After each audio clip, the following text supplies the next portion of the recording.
de estar varias veces en distintos países de vuestra región. He podido ver en primera persona cómo las cooperativas son capaces de incluir social y laboralmente a personas en situación de vulnerabilidad y cómo están también a la vanguardia en mercados sumamente competitivos. En distintas visitas me han permitido entrar en contactos con cooperativas de distinto grado de desarrollo, tamaño, localización y rama de actividad. En todas he encontrado mujeres y hombres profundamente comprometidos con los principios y valores cooperativos y orgullosos de su identidad cooperativa. Finalmente, quiero reconocer el gran compromiso de quienes trabajan en la oficina regional día a día, así como también valorar el liderazgo de quienes integran el board regional. También quiero agradecer la participación y el compromiso con el movimiento cooperativo a nivel mundial de los representantes de esta región que integran actualmente el board de la Alianza Cooperativa Internacional y de quienes lo han hecho en años anteriores. Deseo que esta celebración les permita valorar la experiencia acumulada en estos 60 años y que este hito los impulse a seguir trabajando con la misma fuerza, el mismo compromiso y el mismo espíritu cooperativo con el que lo hicieron hasta ahora. Muchas gracias.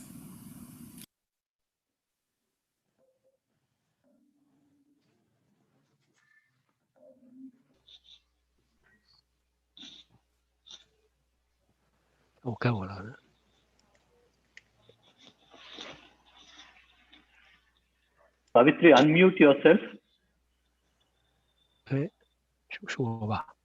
So I would like to thank Mr. Ariel Gorko for his video message.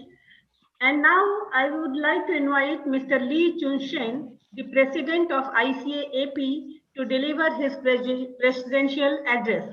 Hello, Mr. Lee. So I would like to, for the information of our audience, I would like to say a few words in the introduction of Mr. Lee. So Mr.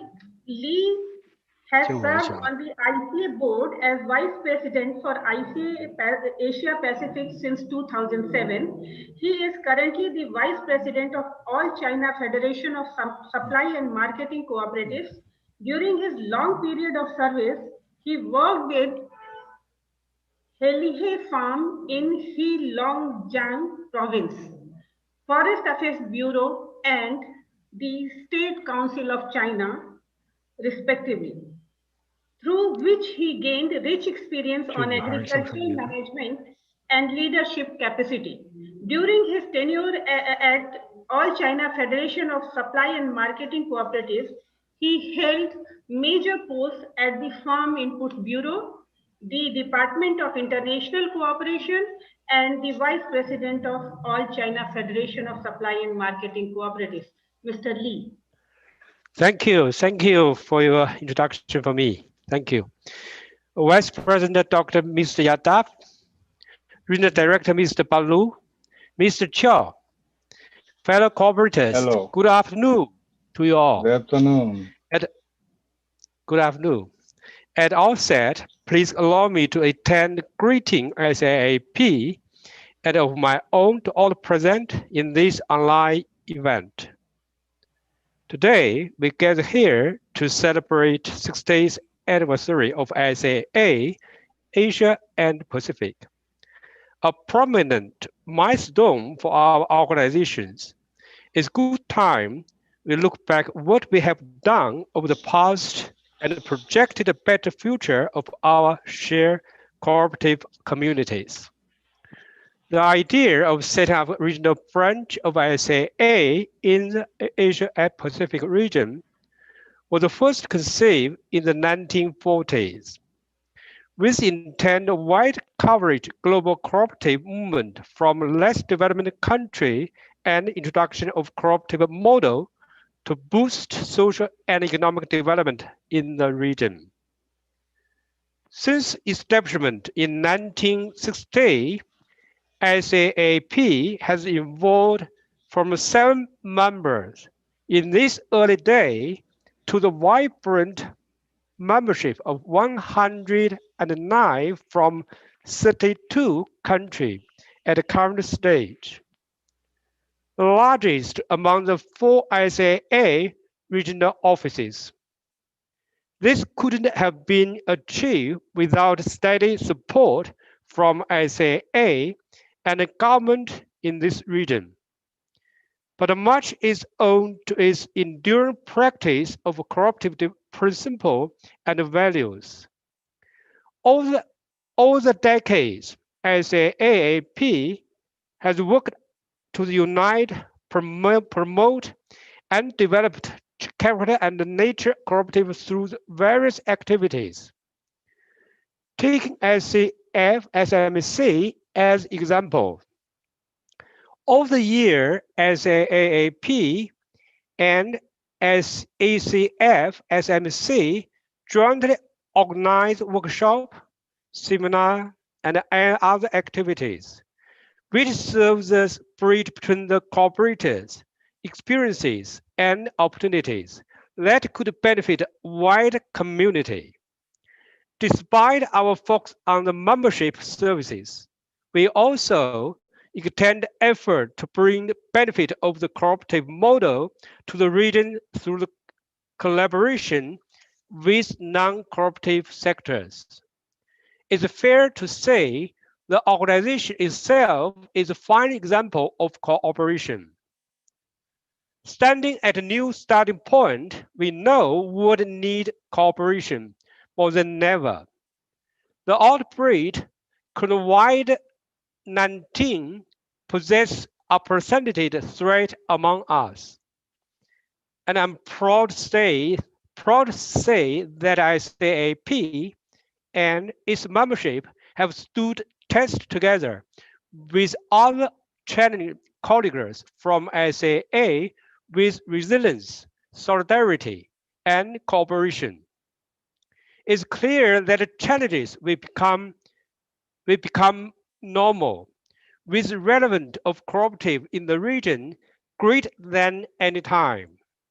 We shall put our wisdom and collective our effort to take initiative in the face of new circumstances, to look beyond the current model and forge new form cooperative for the next 60 years and beyond. For the ICA-AP today, marks day of celebration and also gratitude. As ICA-AP President, I'd like to express my heart thanks to those who have helped, supported, and contributed to the development of our organizations. As we start a new chapter of ICA-AP, we will renew our commitment to the cooperative movement for the better future of the world. Thank you. Thank you all. Thank you.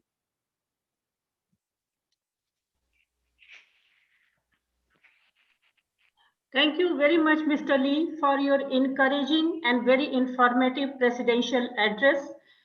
ICA-AP has indeed progressed very well under your leadership for last 1 decade.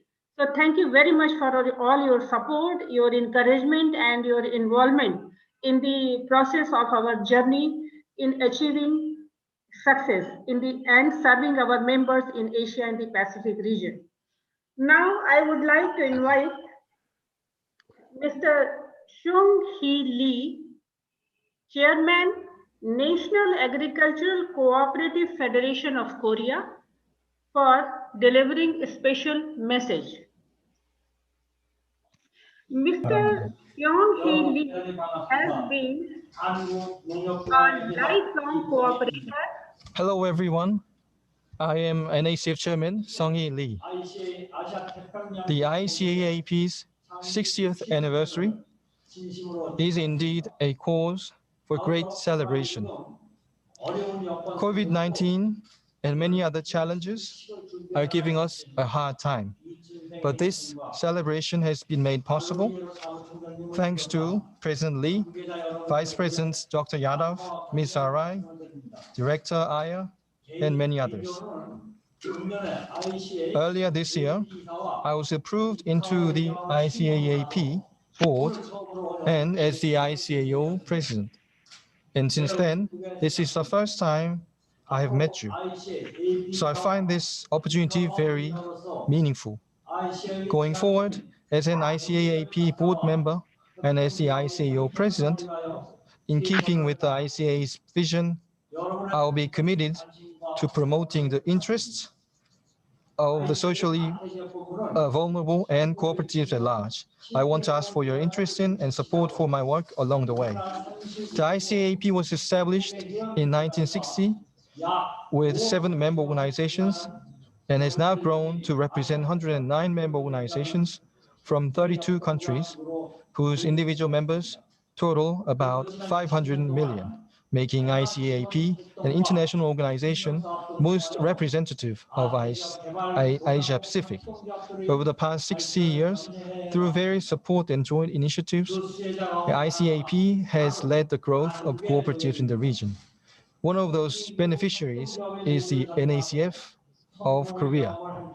Successful cooperative models from developed countries were passed down to my cooperative through the ICA-AP regional office, which enabled the NACF to grow into the world's top 10 cooperative.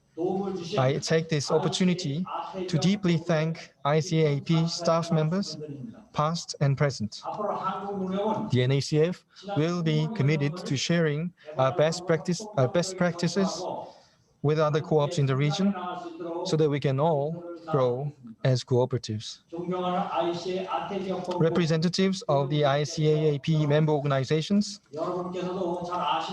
as you know, the COVID-19 pandemic has presented tremendous difficulties to the world.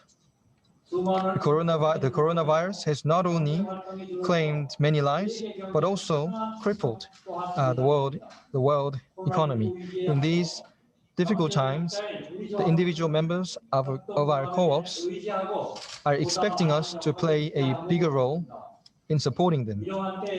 And for us to fulfill their expectations, protecting their livelihoods, cooperation among cooperatives has to be made much stronger than it is now. At the last ICAO general meeting, ag co-ops around the world agreed to work more closely in responding to COVID-19, and the 35 ICAO members will more actively communicate and cooperate to this end. Likewise, the ICA-AP regional office is expected to play a very important role in uniting the members in the region, which is why today's 60th anniversary celebration feels to me even more special, so that we cooperatives can continue to promote the values of solidarity and cooperation and to expand our scope of joint work. The representatives present in this celebration need to come together. I hope this event will provide an excellent opportunity to discuss where we should be headed into the future. And I look forward to the ICA-AP regional office continuing its vital role in bringing together cooperatives not only in the region, but also in the whole world. I'll be rooting for the ICA-AP and looking forward to its 100th anniversary. Once again, I congratulate the ICA-AP on its 60th anniversary, and I wish everyone good health. Thank you.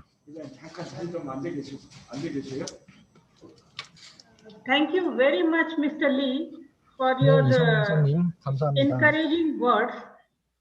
All our 109 members have a special place in ICA-AP network, but some of our members have managed to create special spaces. NACF is one of them. NACF has created milestone of success within the country and outside as well. And as far as ICA-AP is concerned, NACF is one of our very active members and supportive members. And in the recent past, 2 of the regional directors of ICA-AP came from NSCF. And today I'm very happy to see Dr. Choi is there, who is our recent past regional director. So with the support of members like you, ICA will not only achieve 100 years, but it can become an eternal organization. It is going to be there for always if we get the support from members like you. So thank you very much. Now I would like to invite Dr. Chandrapal Singh Yadav, President of the National Cooperative Union of India, to deliver a host country address. I would like to introduce Dr. Yadav briefly for the benefit of all the viewers. Dr. Chandrapal Singh Yadav, a member of the upper house of Indian Parliament, Rajya Sabha, is the chairman of Krishak Bharati Cooperative Limited, Krivko also, and Krivko is one of our members as well.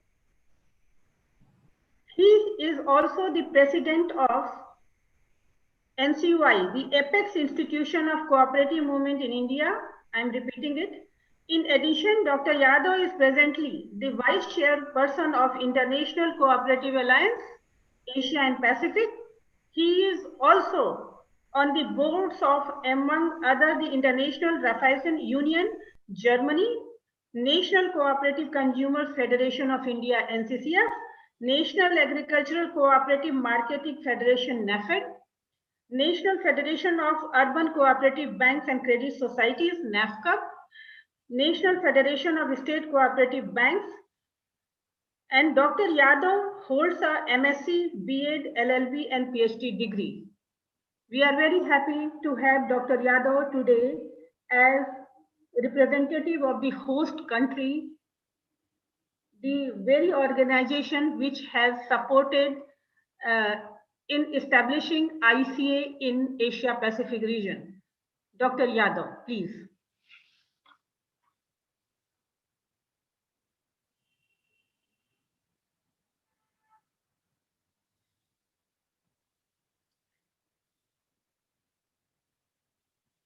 And Marketing Cooperative, Mr. Lee Chin Singh, Mr.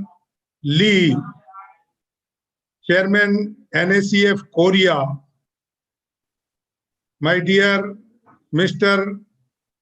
Dr. Choi, ex-Regional Director, Asia-AP,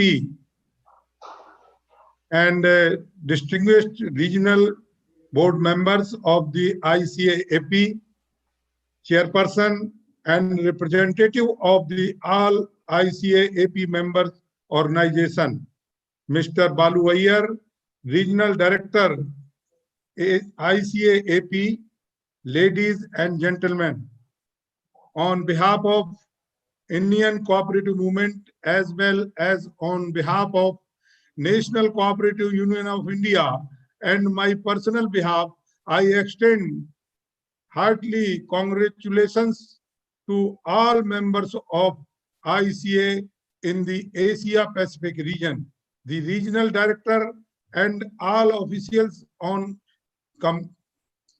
completion of 60 years of establishment of ICA-AP. It is indeed a proud moment of all of us who has been directly and indirectly associated with the organization for 60 years. The present there 14 cooperative organizations from India who are members of ICA. The ICA Global Board, ICA-AP Regional Board, and various specialized committee of ICA are well represented by Indian Cooperative Movement. We would like to very proudly state that the highest forum ICA General Assembly and Regional Assembly of ICA Pacific is attended by a large number of Indian cooperative and perhaps the largest contingent from any country in such event of ICA. Cooperative is the member-centric organization, and we are very glad that the Indian members are very closely associated with ICA through its participation at all levels.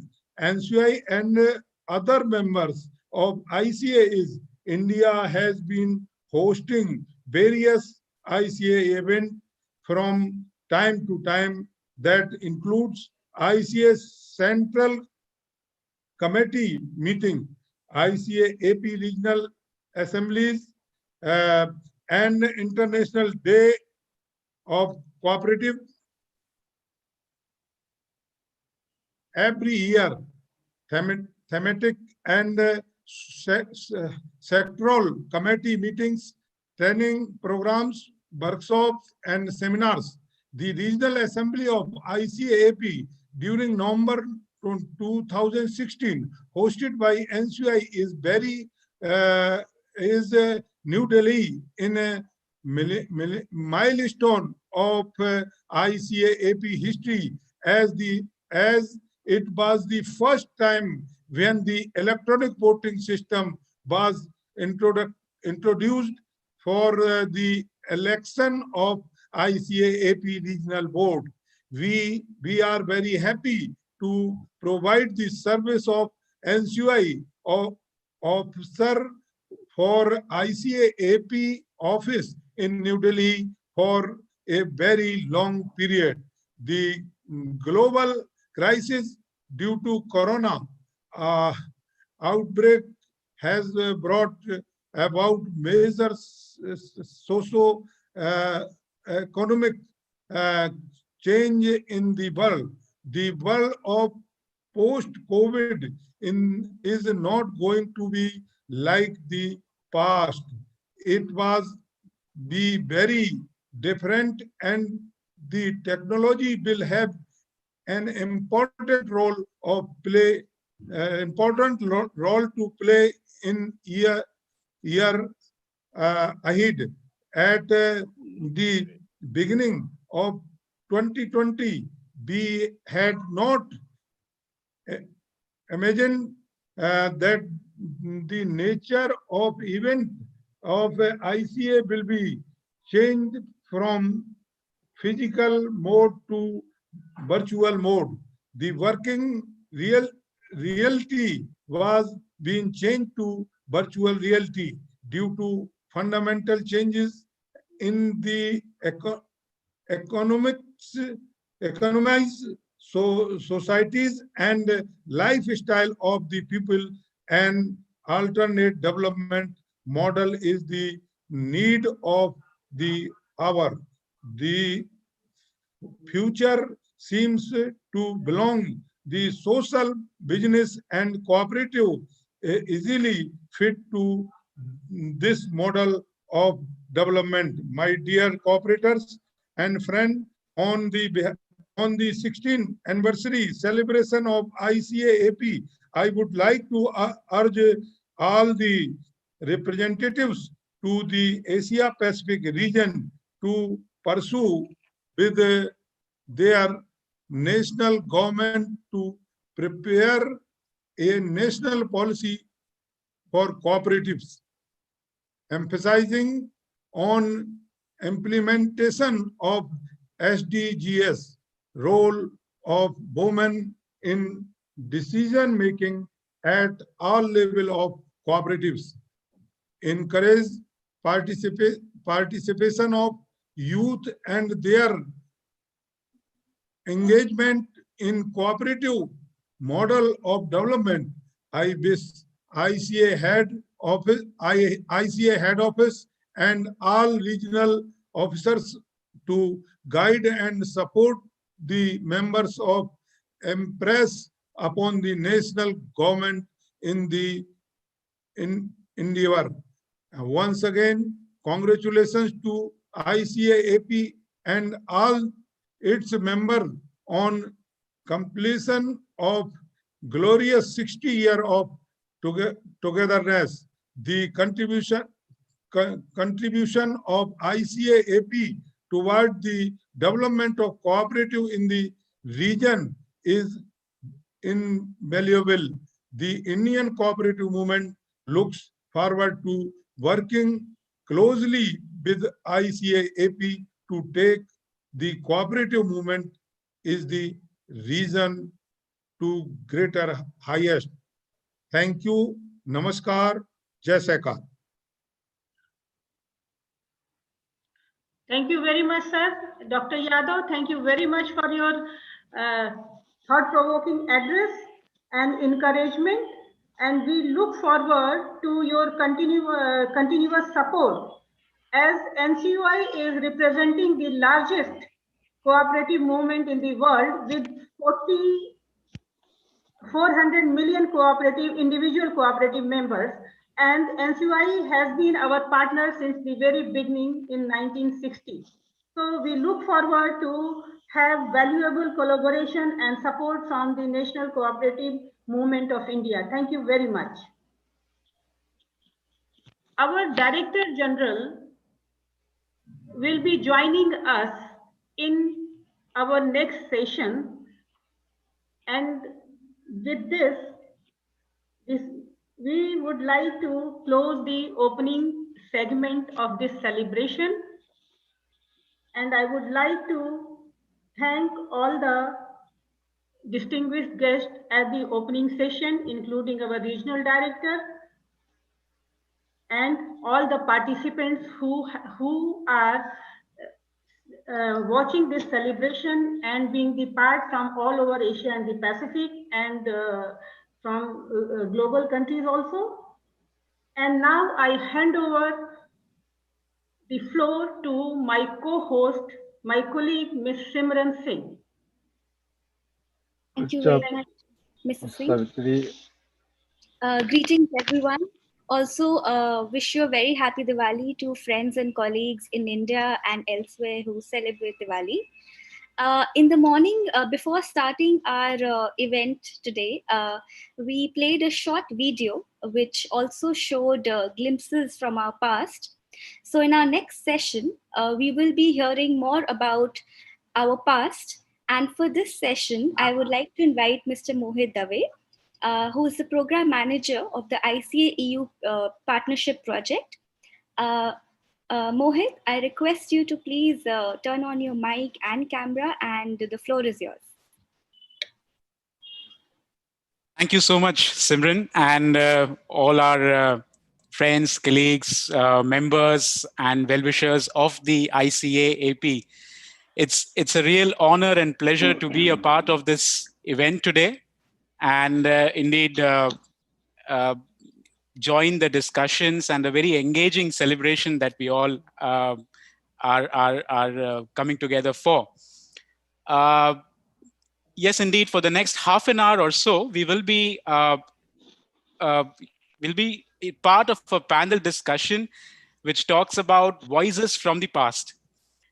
This session is indeed to recognize and celebrate the individuals and institutions who have worked in all earnesty to unite, promote, and develop the character and nature of cooperatives in the Asia-Pacific region.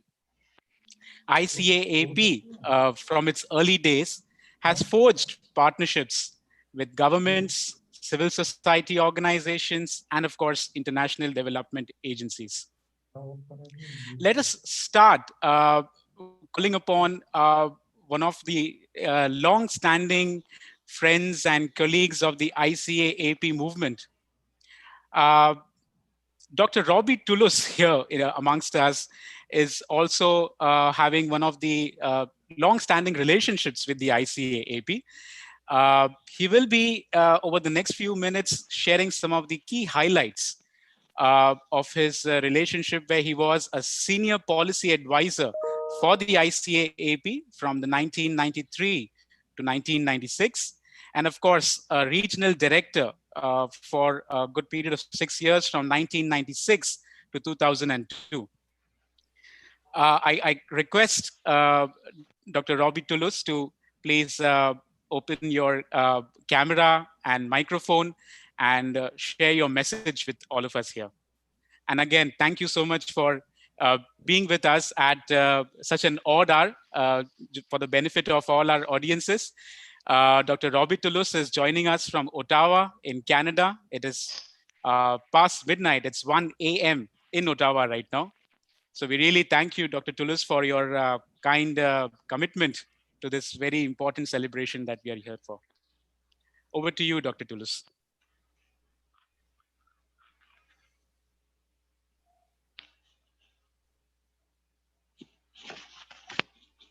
Dr. Toulouse, your microphone is muted. Hi, Mohit. Thank you very much. I'm not expecting to speak here because I sent a video clip that I thought will be presented because I was not sure whether I could still be awake at this late at night.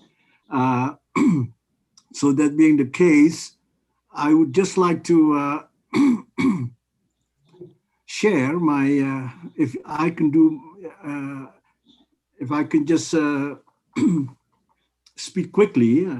Dear cooperators, family, friends of ICA Asia Pacific, Mr. Lee Chun Cheng, President, and Mr. Balu Iyer. On this happy occasion, I wish first of all to congratulate the ICA Asia Pacific for its bright initiative to commemorate its 60th anniversary in 2020. No doubt there have been incalculable activities and events that have taken place over all these years that have shown and sustained the remarkable growth and development of ICA Asia Pacific we are seeing today. Impelled by COVID-19, it also allowed members, staff, and well-wishers of ICA-AP to participate virtually from all corners of the world, rejoicing together in celebrating this momentous 60th anniversary. It is therefore with great delight that I accepted the invitation from my friend and colleague, Mr. Balu Iyer, to share a few words through this situation. I consider it an honor to be given this opportunity, as it gives me a chance to reflect briefly upon my past role and engagement with the ICA Asia Pacific. The inner and outer journeys I have embarked as Senior Policy Advisor of ICA-AP in 1993 to 1996 and Regional Director from 1996 to 2002 were truly rewarding and gratifying, but challenging nonetheless. In retrospect, my 9-year tenure from 1993 to 2002 was highlighted and underscored by two major historic events. The first one being the adoption of the ICA Statement of the Cooperative Identity in Manchester in 1995 during the centennial and the 31st Congress of the Alliance.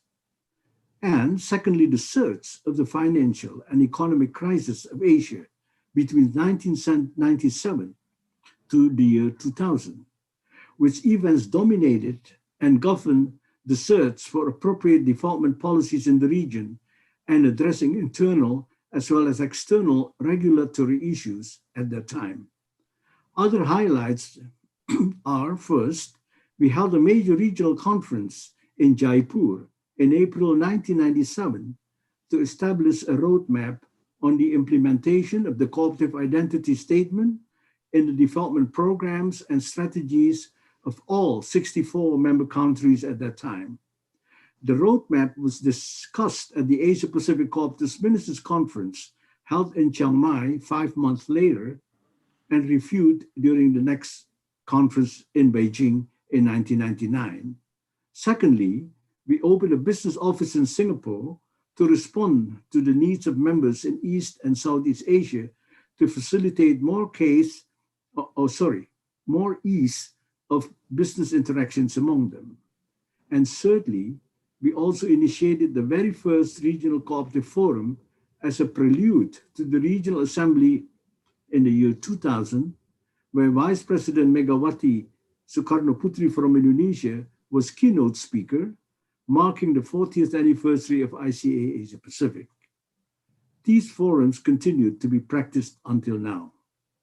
The two major historic events, that is the identity statement and the financial and economic crisis at that time, and the strategic actions we managed to navigate as follow-up, were only made possible because we had a great team at the ICA-AP, as we called it at that time, ROAP, as it was called then, Regional Office for Asia Pacific, a multifaceted Asia team from India, Sri Lanka, Japan, China, Philippines, and Singapore, with thanks to secondments from the Asia Regional, from GCCU and All China Federation of Supply and Marketing cooperatives as well. And a solid Asia Regional Board chaired by Singapore, Mr. Tan Kin Lian, and China, Mr. Muli, consecutively at that time, and needless to say, with great support from the Global ICA in Geneva, which is Roberto Rodriguez as President and Bruce Todderson as Director General, and further enhanced with active South-South and North-South collaboration throughout my tenure. I am thus profoundly indebted to all the Asia Pacific Co-op leadership, representing 64 apexes at that time, national as well as regional cooperative organizations, to all ICA ROAP staff members, and of course with great sadness at the passing of our dear friend Setu Madafan recently.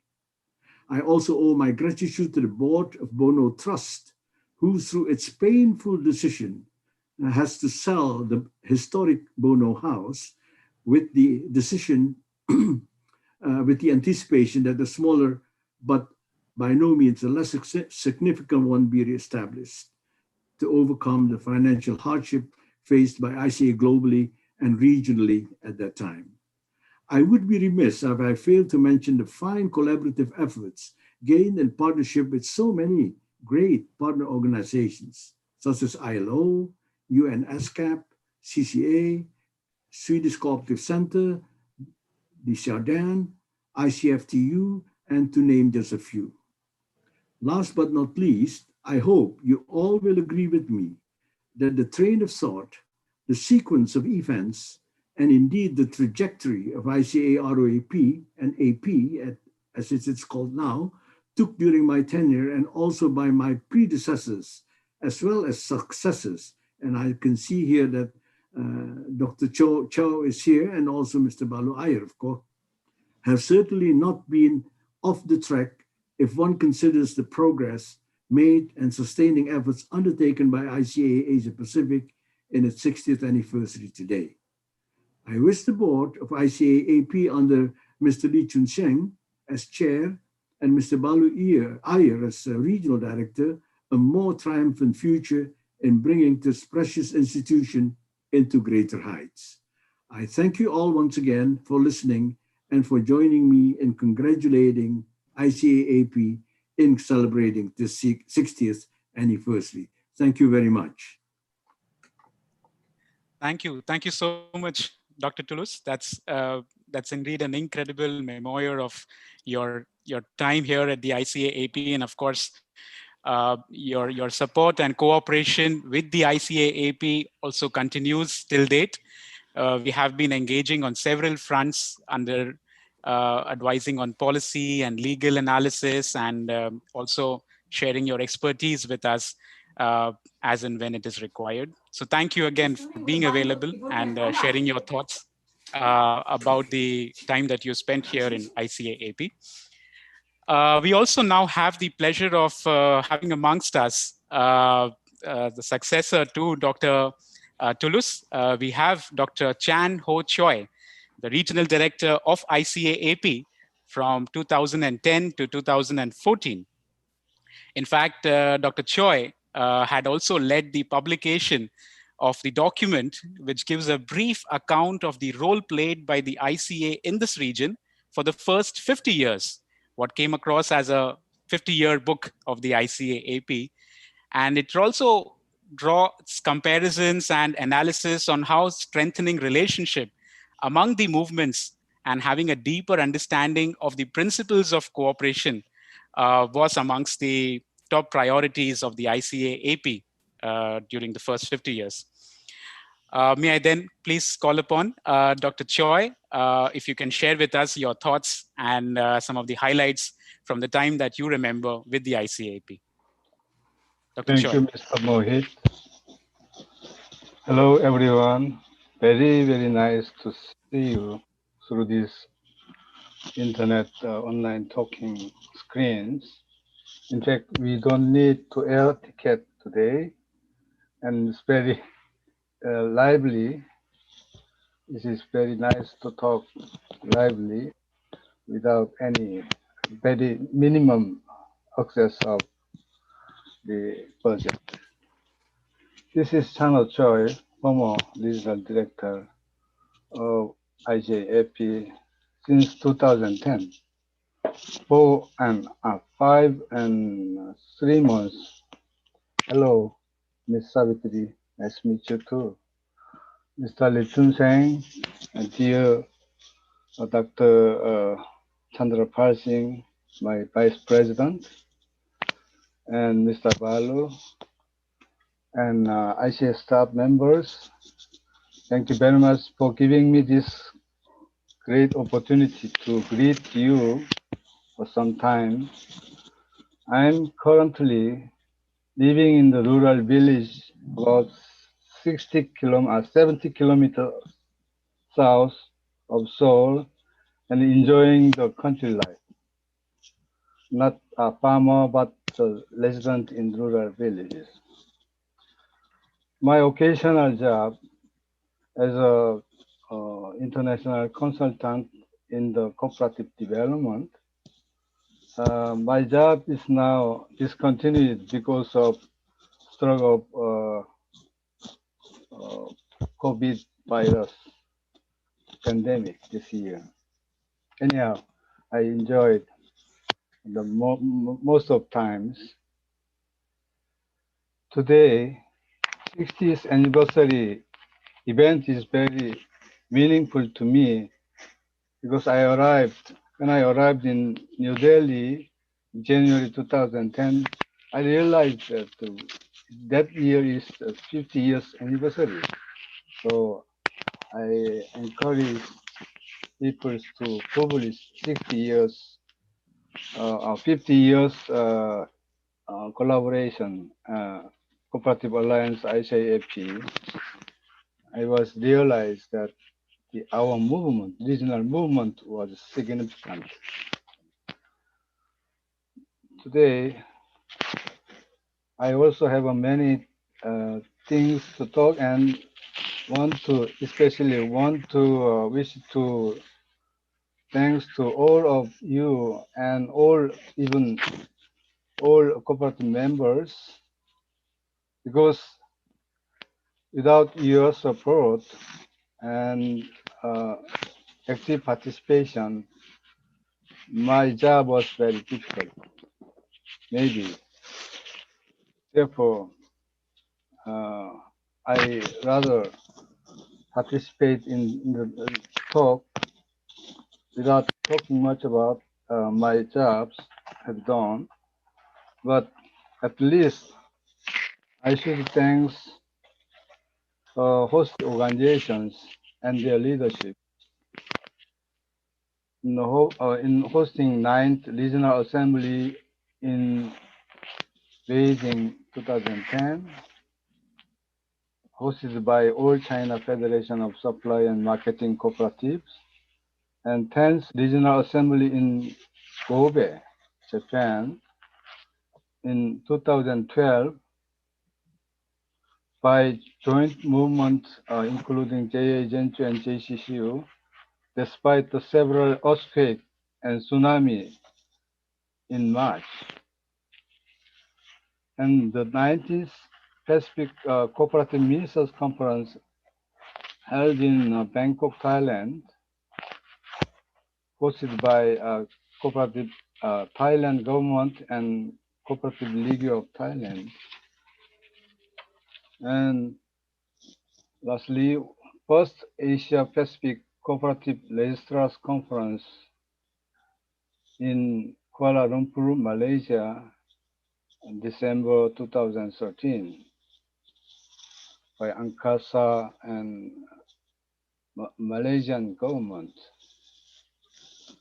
I have many things to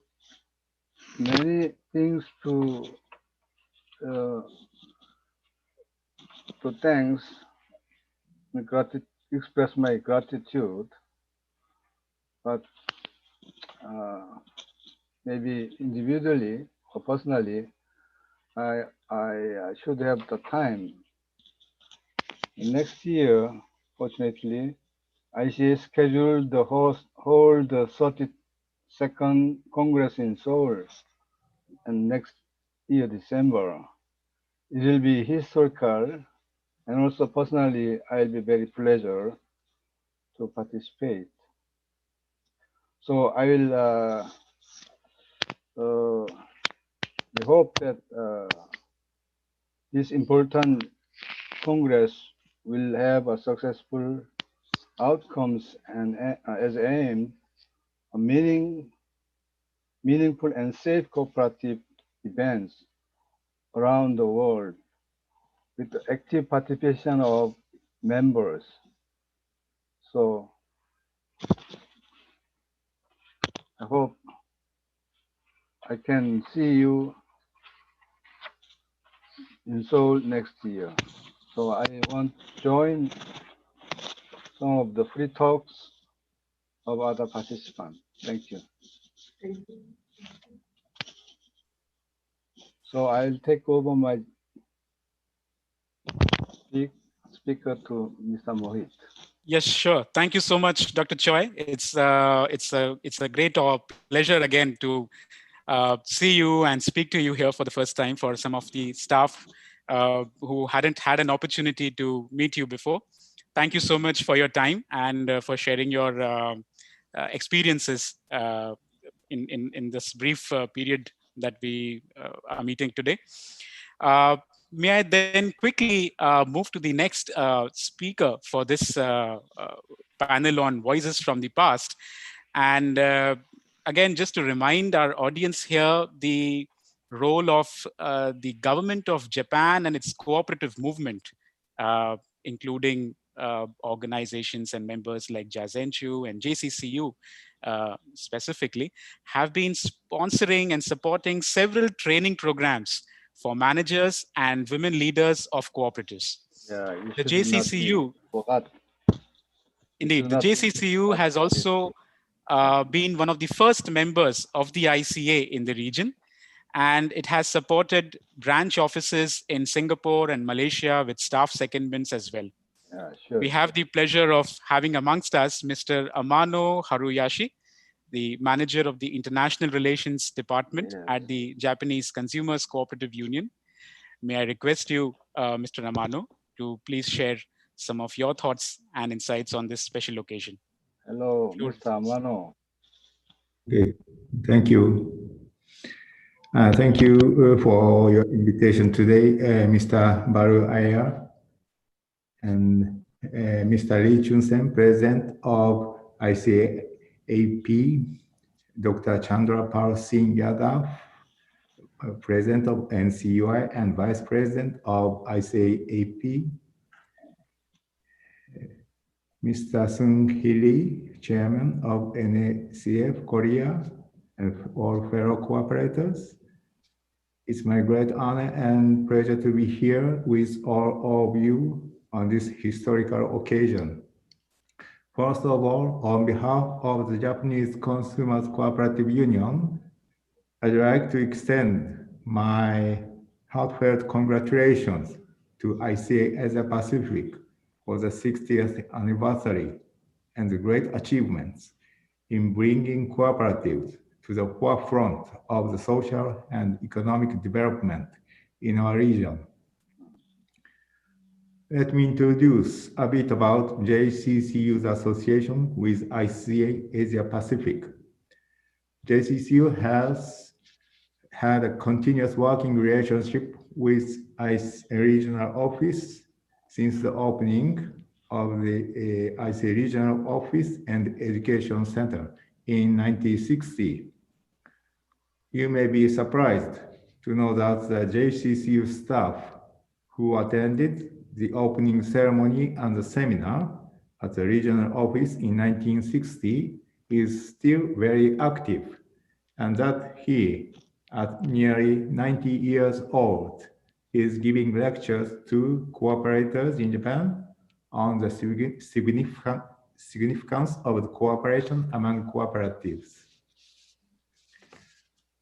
As you may know, the JCCU has collaborated with ICA Asia-Pacific in the work of consumer cooperation since their beginning, and later on, the Campus Co-op Committee with NFUCA and the Youth and Women's Committee. In addition, I'd like to emphasize with pride that JCCU has been supporting ICA Regional Office with staffing.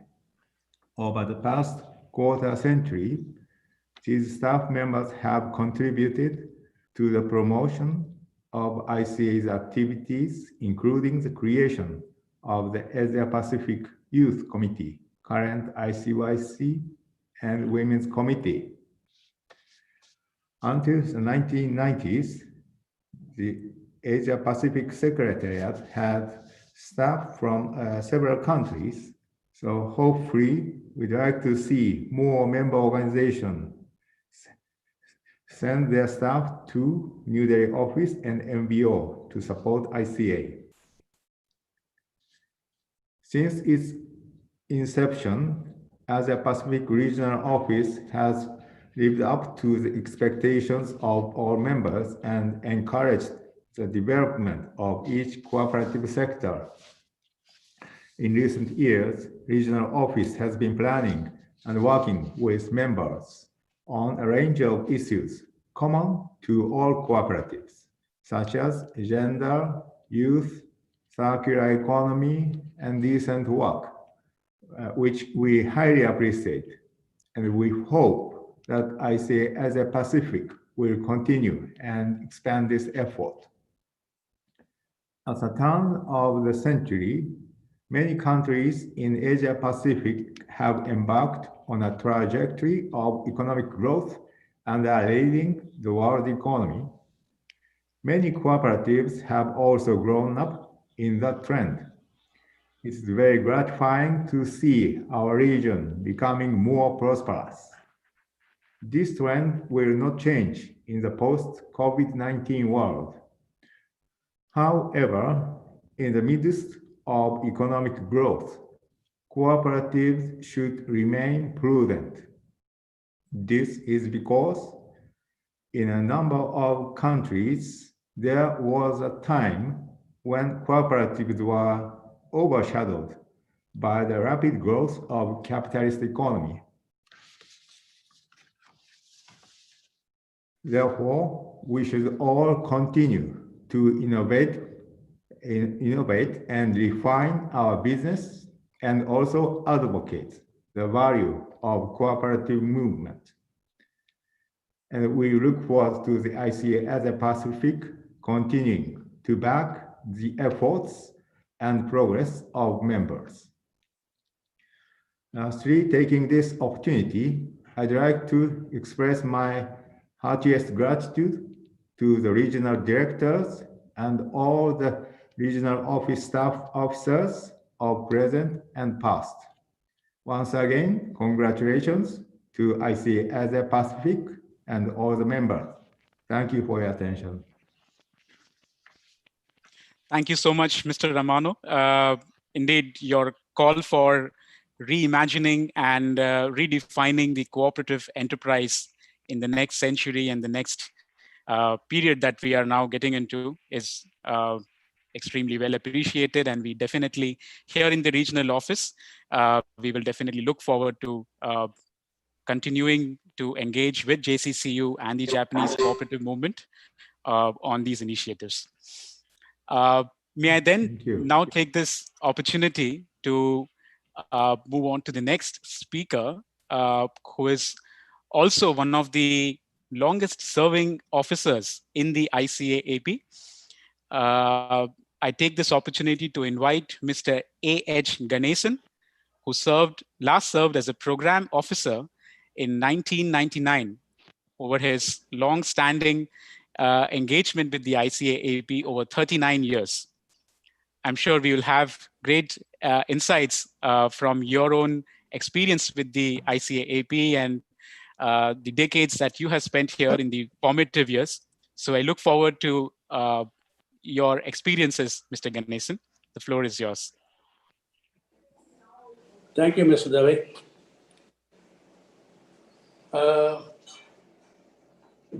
Mr. Balu, Regional Director, and all distinguished participants in this great event, I wish to thank you for giving me this opportunity to participate. Tomorrow, the Indian great festival, Deepavali, is being celebrated, and my greetings to all of you on the occasion. Going down the memory lane, my observations will be in two parts. First, I would like to touch some historical events that took place during my association with the ICA and some contribution to the cooperative development at that time. As already said in the background information, the ICA office was inaugurated by Pandit Jawaharlal Nehru on 14th November 1960, his birthday also, along with the leadership seminar. Earlier, at the inauguration time, we had two entities, ICA Regional Office as a license and ICA Education Center, which was responsible for all educational events organized in the region. At the time, we had membership of only 7 organizations, and I am glad to know that we have increased to 109 today. The first regional officer was from Burma, who was succeeded by our Dr. S.K. Saxena, and the ICA Education Center was having Mr. Bertil Manson as director for 3 years. And he was instrumental in establishing the office in New Delhi. Dr. Marin Radetzky succeeded him as director, who later became the chairman of Planning Commission of Sweden. Mr. Al Carlson then succeeded as his director, and Dr. Saxena continued to be the regional officer for some time. After some years, both organizations were merged into regional office for Southeast, regional office and education center for Southeast Asia. And Dr. S.K. Saxena was the first regional director. In 1968, Dr. Saxena became the first Asian director of ICA head office in London. In his place, Mr. P.V. Veeraman, a former Commissioner of Cooperative Development in Sri Lanka, took over as our regional director and was with us for 10 years. Mr. Rajaguru, who was also Regional Commissioner of Cooperative Development in Sri Lanka, succeeded Mr. Veeraman, and he was the regional director for almost 10 years. Followed by Mr. D.K. Sharma, who was MD of NEPED, and again followed by Rabi Tulus in the later years. Mr. J.M. Rana succeeded Mr. Al Carlson as director of ICA Education Center. He was assisted by many Indian officers. I think it is time to mention their names. Mr. Madane, Mr. Dr. Dharamveer, Mr. M.K. Puri, Dr. Daman Prakash were the specialists from India. And we had also some specialists from other countries, to mention a few. Mr. Lionel Gunawardena and Mr. Hera from Sri Lanka, Mr. Putagami Asoka from Japan, Mr. Ho Young Kong from China, and Mr. Pradeep Machima from Thailand, and Mr. Walter Eisenberg from England were with us as specialists in different times.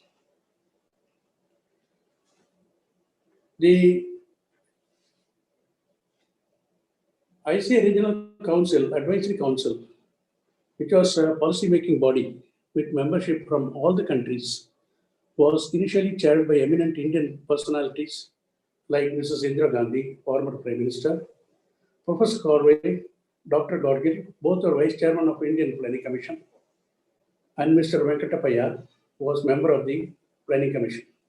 And later the chairmanship was rotated among the host country leaders.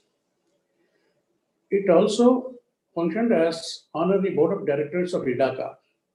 Subcommittees of different cooperative subjects were also, meetings were held along with the regional council.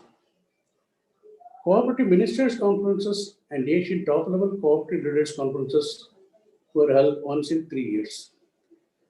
ICA organized several seminars and conferences in different cooperative subjects in almost all the countries of the region.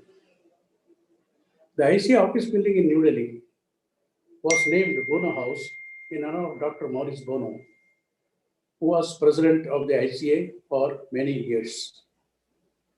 The regional office was able to bring out a lot of publications on different aspects of cooperation.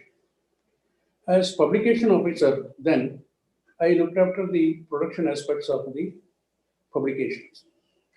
I was also the editor of the ICA Regional Bulletin, a magazine, quarterly magazine, which was covering all the ICA activities and regional news.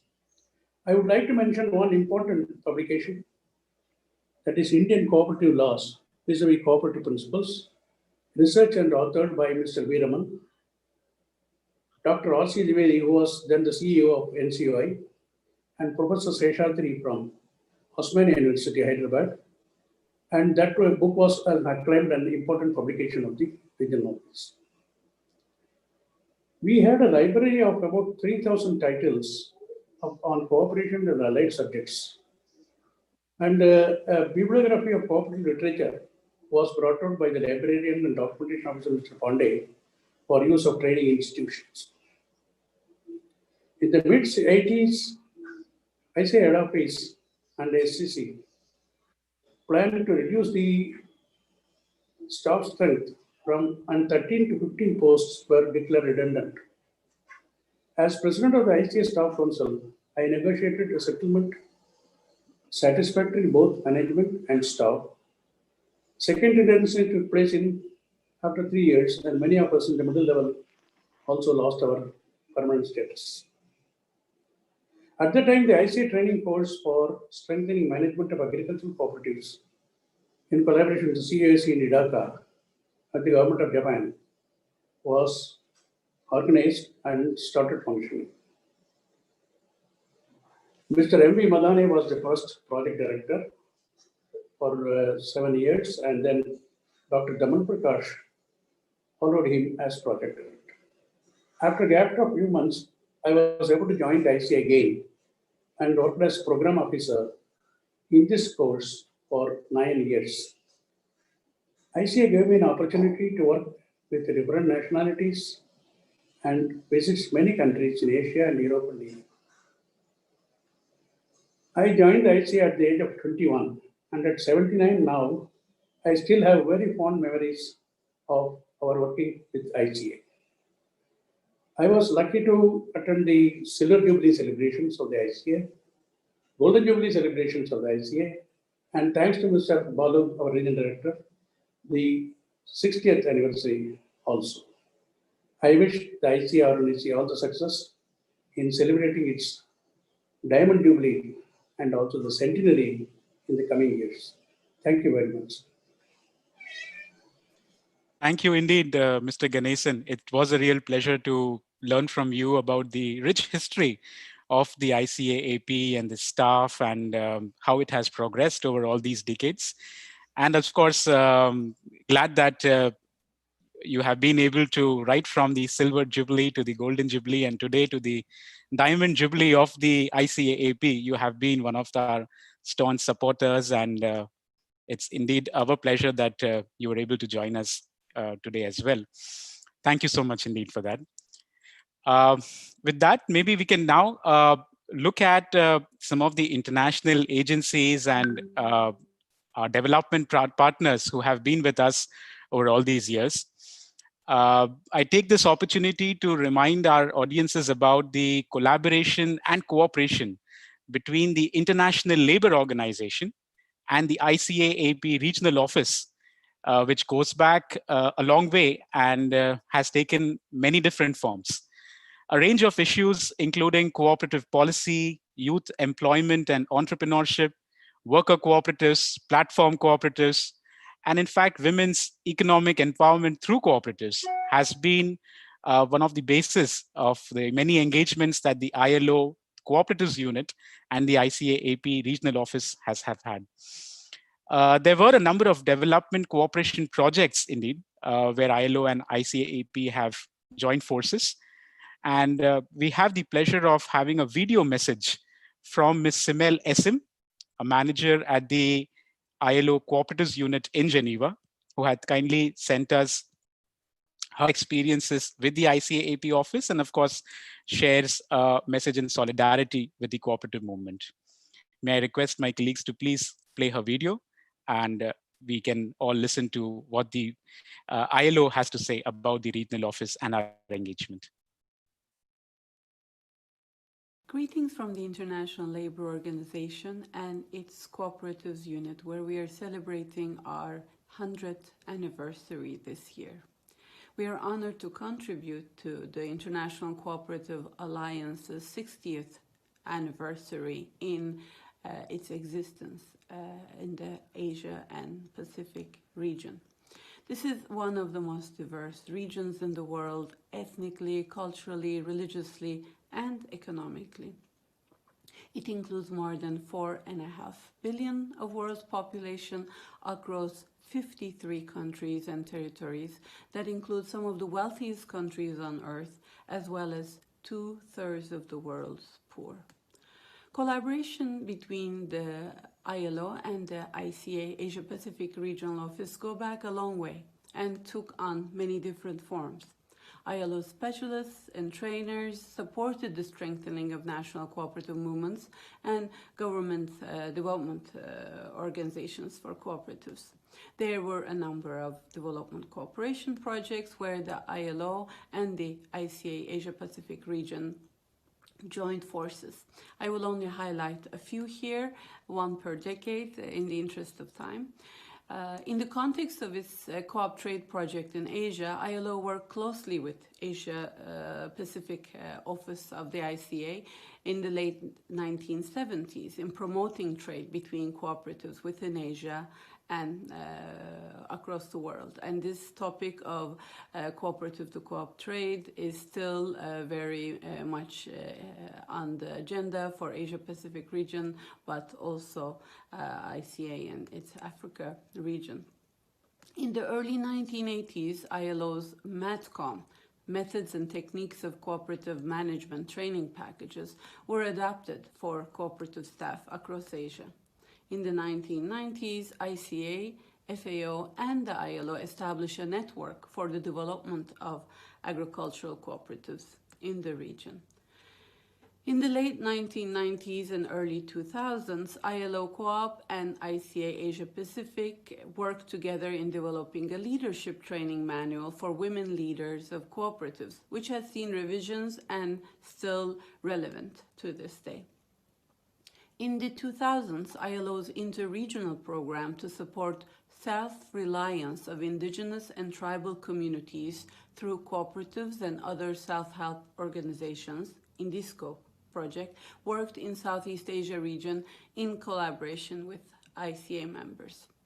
Since I joined ILO Co-op during the United Nations International Year of Cooperatives in 2012, I had the opportunity to collaborate with ICA Asia Pacific Office around a range of issues, including cooperative policy, youth employment and entrepreneurship, worker cooperatives, platform cooperatives, future of work, and women economic empowerment through cooperatives. We continue to have strong collaboration with ICA members in countries of the region, for instance, with the Japanese Consumer Cooperative Union, with whom we organize an annual study tour for African cooperative leaders. And we also continue to communicate with ICA Asia Pacific in the context of cooperative policy development in Sri Lanka, Jordan, and occupied Palestinian territory, to name a few.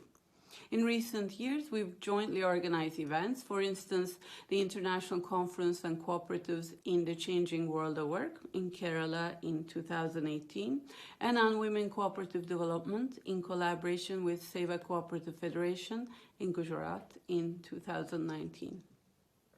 This year, as we celebrate ILO Co-op 100th year anniversary, we had the opportunity to talk with a number of cooperative leaders, researchers, practitioners from the Asia-Pacific region. They gave us great insight on the diversity of the cooperative movements in the region and how they have been adapting and advancing responses to challenges they face, including natural disasters, economic crises, and ongoing conflicts in the region. Cooperative organizations of the region have also been responding to their members and communities' needs in the context of COVID-19 pandemic. They have been engaging with policymakers in having their members' concerns heard. At ILO Co-op, we are confident that with its 109 member organizations from 32 countries, ICA Asia Pacific Regional Office is well positioned to support the cooperative movements in the region.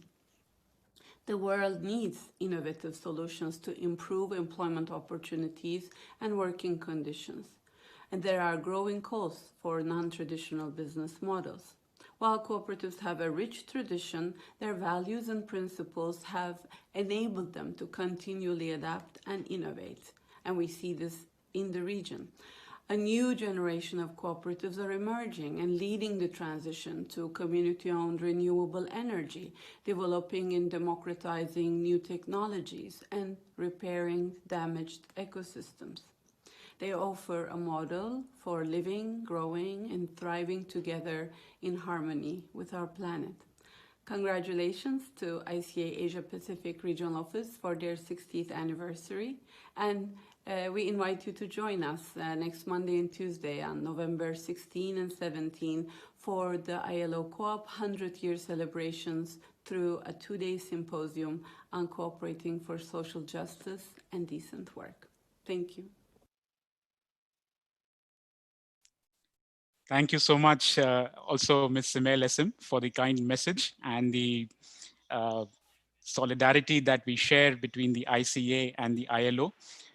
We will, of course, continue to engage at several levels and make sure our work progresses in the areas to reimagine the cooperative movement in the times to come. We will now be concluding this session on voices from the past. But last but not the least, we do have an opportunity to thank the government of India and the cooperative movement here, who have extended all the moral and financial support to host the office. As you all have heard already, the ICA Regional Office and Education Center, which was opened on November 14th, 1960, then by late Shri Jawaharlal Nehru, the first Prime Minister of India, and it was also his birthday. He was indeed one of the foremost leaders, along with Mahatma Gandhi, for the freedom struggle of India, and his strong acceptance of the cooperative movement and appreciation of the ICA's efforts resonated with his policy to spread it, which were expressed in his memorable inaugural address delivered extempore at the Regional Seminar on Cooperative Leadership in New Delhi. I take this opportunity to quote a few excerpts from his address. My outlook is to convulse India with the cooperative movement, or rather with cooperation, to make it, broadly speaking, the basic activity of India in every village as well as elsewhere. And finally, indeed to make the cooperative approach the common thinking of India, where every country sits on the threshold of the other country everybody is so crowded together in this world today that unless we develop a completely different mentality, the cooperative mentality, we come to grief and we come into conflict. That is the basic thing. That is why about 25 to 30 years ago, our national movement, long before independence, laid down what we wanted to build up, a cooperative commonwealth. Our whole mental approach was for a constitution and a living structure of society to be built up on this approach and these principles of cooperation. I hope that will be possible. With these words, we end this session here on Voices from the Past. I thank you all again for this warm engagement that we've had over the past few minutes, and also sharing your insights and experiences with the audience here. I will call upon our host for the event to kindly take it forward from here. Thank you so much. Thank you very much, Thank Mohit. you. It was indeed a very, very inspirational session, and so much so inspiring words from late Pandit Nehru. I now invite Professor Yashwant Dongre, who is a consultant at University of Mysore, India. Sir, I request you to please facilitate this session on our legacy for us. Thank you. Thank you very much, Simran. Very good day to all of you. First of all, I think I have to thank Mr. Balu Iyer and the ICA for taking me in, and also giving me this very pleasant opportunity to moderate a very important session of this very important event.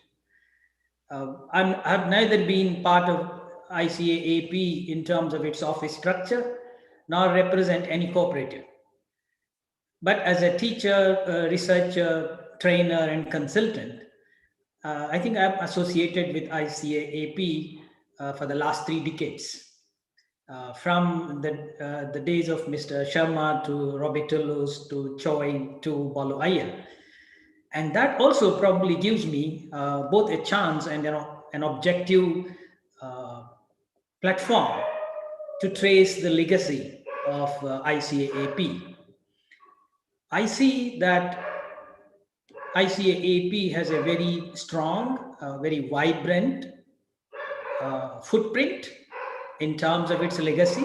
And there's a lot that one can see how we can proceed with that in the future. ICA-AP has been going through what it has done, a friend, philosopher, and guide to the cooperative movement in the region. ICA-AP has been a facilitator. ICA-AP has been an innovator. This is what we see. And there are right people to trace those things and speak on this legacy today. We have 5 of them who would be part of this panel. And I'm really honored to invite all of them to this panel. And we go one by one and listen to them in terms of this great legacy of ICA-AP. The first in the list of speakers today is Mr. Toru Nakaya, the chairman of the Central Union of Agricultural Cooperatives of Japan, JA Zenshu. He is not present here today, but he has sent his message. So to begin with, I would just read out his message. That would be the first presentation. And then I move on to Mr. Datu Abdul Fatah Abdullah from Malaysia, Ankasa. And then Mr. King Mong Ai from Central Cooperative Society of Myanmar. And then we listen to Mr. Sarat Veerasiri from the National Cooperative Council of Sri Lanka. And finally, from the host country, Mr. Satyanarayan, the Chief Executive from NCY. So that would be the order for us today to listen to. So let me first read out this short message from Mr. Toru Nakaya. A message from J.A. Zenchu President at the 60 years anniversary of ICA-AP. It's my great pleasure to celebrate with you the 60th anniversary of ICA. It was not an easy journey to continue our cooperative movements. We experienced the unstable period by block economy in the 60s, global financial crisis, and the recent rise of neoliberalism. Japanese cooperative movement also was in jeopardy when the government intended to demutualize cooperatives a few years ago. The ICA-AP Regional Assembly in 2016 in New Delhi made the resolution to support the Japanese cooperative movement, which was a great encouragement for the Japanese cooperators. I thank all of you such the mutual support and cooperation in the region. We Japanese cooperators wish you great success of this virtual event, and I promise to continue working with you to further strengthen cooperative movement in the Asia Pacific region. Toru Nakaya, President, Ja Zenchu, the Central Union of Agricultural Cooperatives of Japan. Thank you very much, Mr. Toru Nakaya and the Central Union of Agricultural Cooperatives of Japan for giving this wonderful message, which I think very aptly traces how ICA-AP stood in support of the cooperative movement in Japan. We now move on to our second speaker of the day. I invite Mr. Dato Abdul Fattah Abdullah from Ankasa, Malaysia. Over to you, Mr. Abdullah.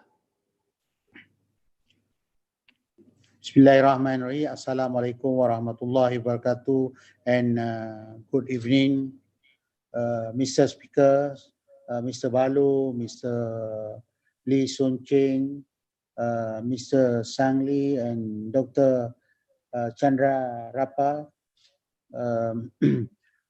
dear fellows, comrades from ICA Asia Pacific members country. Good afternoon, ladies and gentlemen. It gives me a great pleasure to propose Ankasa vote of congratulation of this memorable occasion. While all of us are here in this network for tomorrow and for the betterment of the future, today is an occasion for nostalgia. Officially, Ankasa became member of the ICA in April 1972, about a year after we were established. Even before Ankasa, as an organization became a member, Malaysia was already among these first member country within the ICA Asia Pacific. We have always been actively involved, not just in ICA-AP activity, but as much as possible to also contribute in policy making by serving in the regional board. At a certain point of time, was the vice chair of the standing committee, and serving the regional committee, hosting and co-organizing numerous ICA Asia Pacific programs, including strategic events such as ICA-AP Regional Assembly in 1996, the Minister Conference in 2007, and the first Asia Pacific Registrar Conference in 2013. We also currently providing support in hosting the operation as well as activity of the ICA-AP Malaysia Business Office since 2013. For so long, ICA-AP has been our platform in making connection and building a relationship with members across the region. While the office initially co-existed as education center, apart from being a regional office in nature, it has always provided platform for the constructive discussion, as well as have in strengthening knowledge and character building through cooperative value. For the soft, we require when we need supporting information to face challenging government policy. We took advantage of our network with ICA-AP and members in the region. Through ICA Asia Pacific and its work, we also get to strategize for our activity. With ICA help, Angkasa got to send a number of our team for benchmarking exercise to India, Korea, Japan, to name a few. And not only Angkasa gained such advantage, but our stakeholder within Malaysia, including our cooperative ministry, had also got the same opportunity to leverage from our membership with the ICA. Apart from that, Angkasa and also cooperators from across Malaysia have benefited from various international trainings, workshops, and conference organized by the ICA-AP, such as farmers training, retail managers course, youth forum, and also women development workshop. Each alternating yes, our member really look forward to get the information from the Years Regional Cooperative Forum, which coincide the ASEAN Pacific Regional Assembly. Cooperative Forum is an opportune time for them to learn best practice from across the region in one full informative day. And Angkasa always encourage our members to take part and at time. We also fully support the registration fees for our members to join the program. It is what not because of this COVID-19 pandemic, we are pretty sure the Malaysian cooperative delegate will be flocking the Strait of Sol for the initially planned Regional Assembly to 2020 and World Congress. All in all, Asia Pacific Office of the ICA complements us, the national movement and federation in the region, in our advocacy effort and promotion of cooperative value. We really appreciate the significance of our regional connection through the office. We look forward to building mutually beneficial relationship to the nature for compelling synergy with ICA Pacific and its member in the region. The COVID-19 pandemic has been definitely impacted socio-economic growth across the globe. It is trying time for us, for all of us, but at the same globe, it's also time for us to demonstrate our resilience. We need to continue to learn the best practice and to support each other works, continue multilateral cooperation which is vital in order for us to jointly overcome and recover effectively from this global uncertainty. I am gratified that ICA Regional Office will continue its mission and we will bring forth unstinting support as we journey forward. Thank you very much. Thank you. Thank you very much, Mr. Dato Abdullah Fatah Abdullah. I think all of us know that Malaysia has a very vibrant cooperative movement, and Angkasa has been playing a key role in coordinating that. Malaysia has also been hosting a lot of ICA-AP events, for which again, I think Angkasa would be a great supporter. And Angkasa recognizing that ICA-AP has provided them such a beautiful platform to reach out to other countries and also to develop strategies for their own cooperative development, speaks about the strong legacy of ICA-AP. Thank you very much once again for sharing your thoughts. We now move on to a representative from one of the earliest members of ICA-AP from Myanmar. We have Mr. King Mong Ai. Please pardon me if my pronunciation is not correct, from the Central Cooperative Society. So may I invite Mr. King Mong Ai from Central Cooperative Society, Myanmar, to please take over and give your views. Honorable President of the ICA-AP, Mr. Lee Chong Chong, Honorable Regional Director of ICA-AP, Mr. Balu, Honorable Board Member of ICA-AP, distinguished ladies and gentlemen, my name is Mr. Kimori, Chairman of the Central Cooperative from Myanmar. Mingalawa. First of all, I would like to express my sincere thanks for mentioning the name of Unyinyi from Myanmar, who was the past regional director ICA-AP 1960-61. Thank you.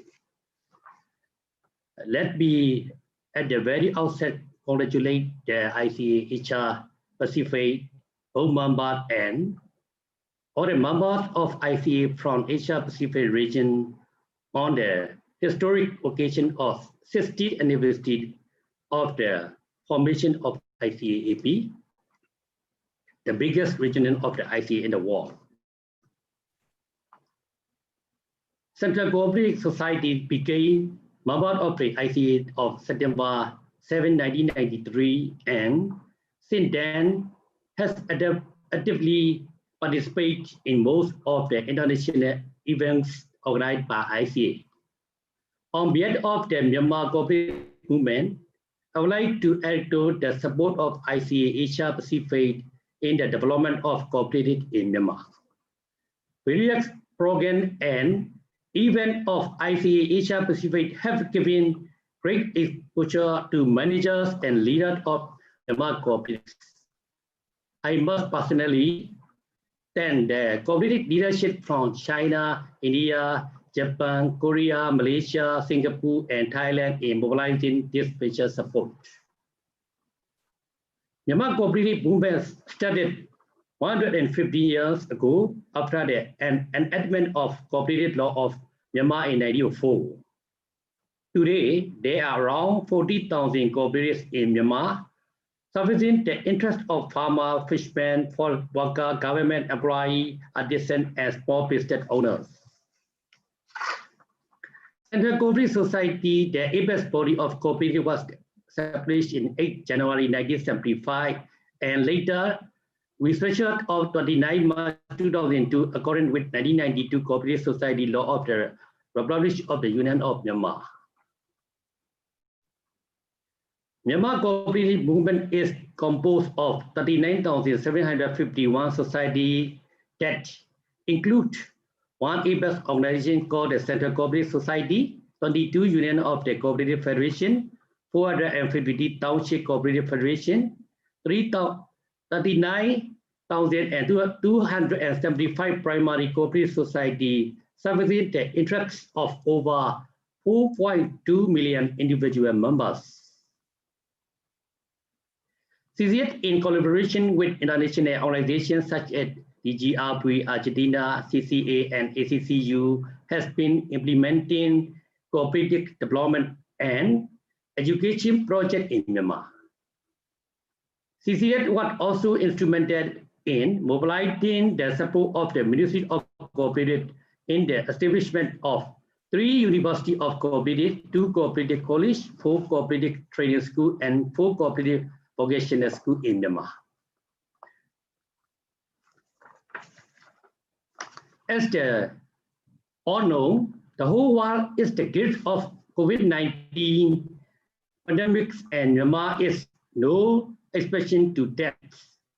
They are the time of caring and sharing, and to prove all time relevant of cooperative value in sharing the destiny of millions of weak and vulnerable members of the society. Under the COVID-19 impact, migration, interventions, CCS and its member cooperatives have donated 30 million just to the National COVID Committee and also donated face masks, face shields, hand soap, and PPE outfits in various townships. Women tailoring cooperative made face masks themselves and donated to the society at large. Cooperative Bank has opened the Center for Prevention, Control, and Treatment of COVID-19 in Bogor region. Cooperative sector has also been helping the farmer by connecting them to the main markets of agricultural products. The Union of Cooperative Federation, with the support of Cooperative Department, has been providing much needed support to small farmers by buying huge amount of rice, cabbage, garlic, potato, and perishable vegetables at the normal price and dryly distributing those products to the public in the whole country on no profit, no loss basis. There are many options available to remain connected hands were asked upon the leaders of the ICA Asia Pacific to organize webinar of many emerging sectors, including agriculture, where cooperatives could gain access, increasing new opportunities for millions of potential stakeholders of cooperatives. ICA-AP may facilitate the financing of such needs with demonstrative interventions.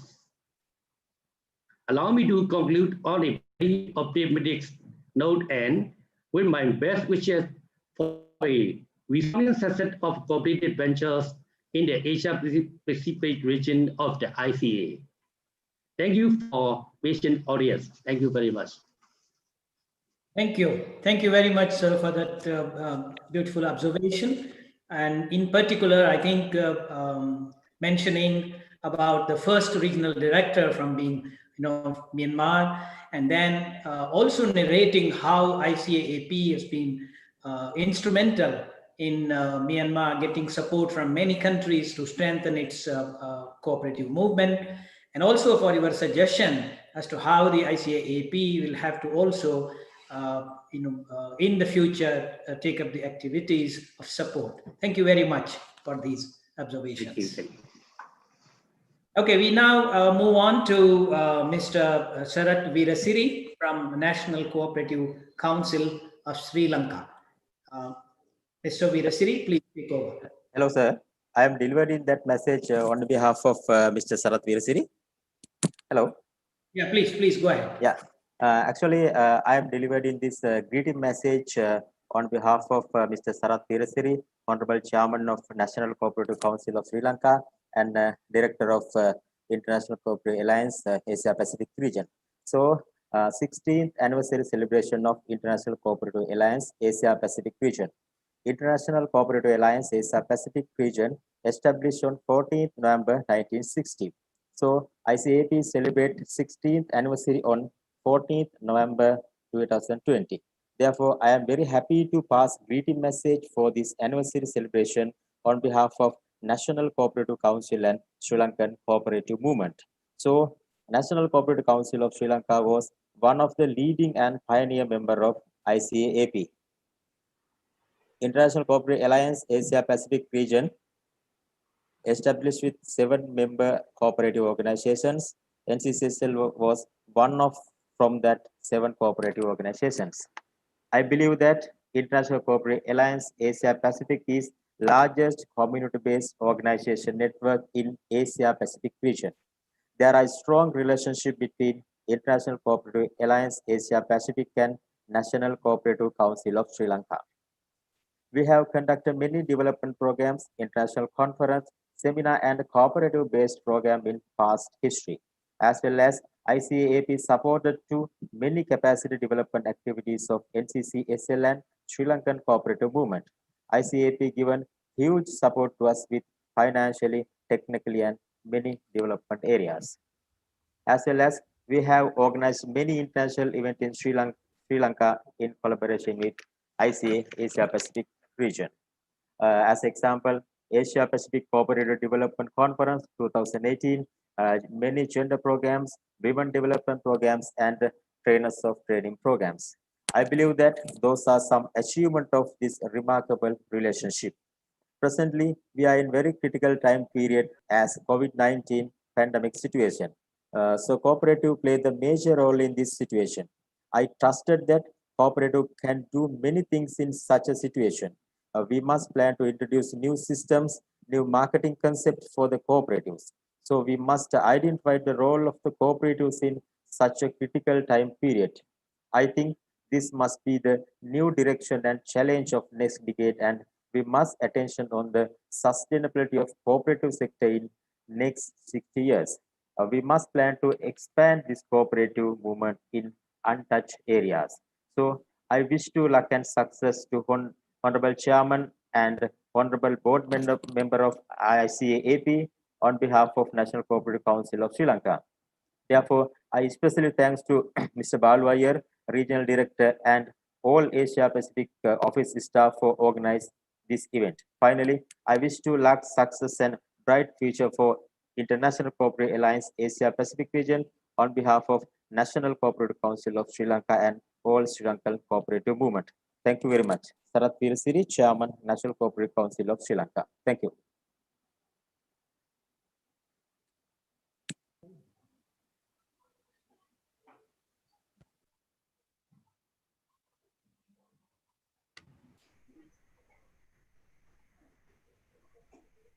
Dr. Mr. Dongre, you need to unmute. I'm sorry. Yeah, thank you very much, Dr. Asanka, for bringing us this very important message from Mr. Sharath Veerasiri.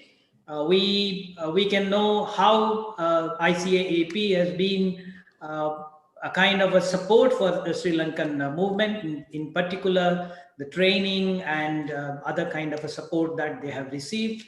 And the Sri Lankan National Cooperative Council wishes to keep that relationship and hopes that the legacy of ICA-AP would continue to flourish. Thank you very much once again. We now move to the last speaker of this panel. We have the representative from the host country, Mr.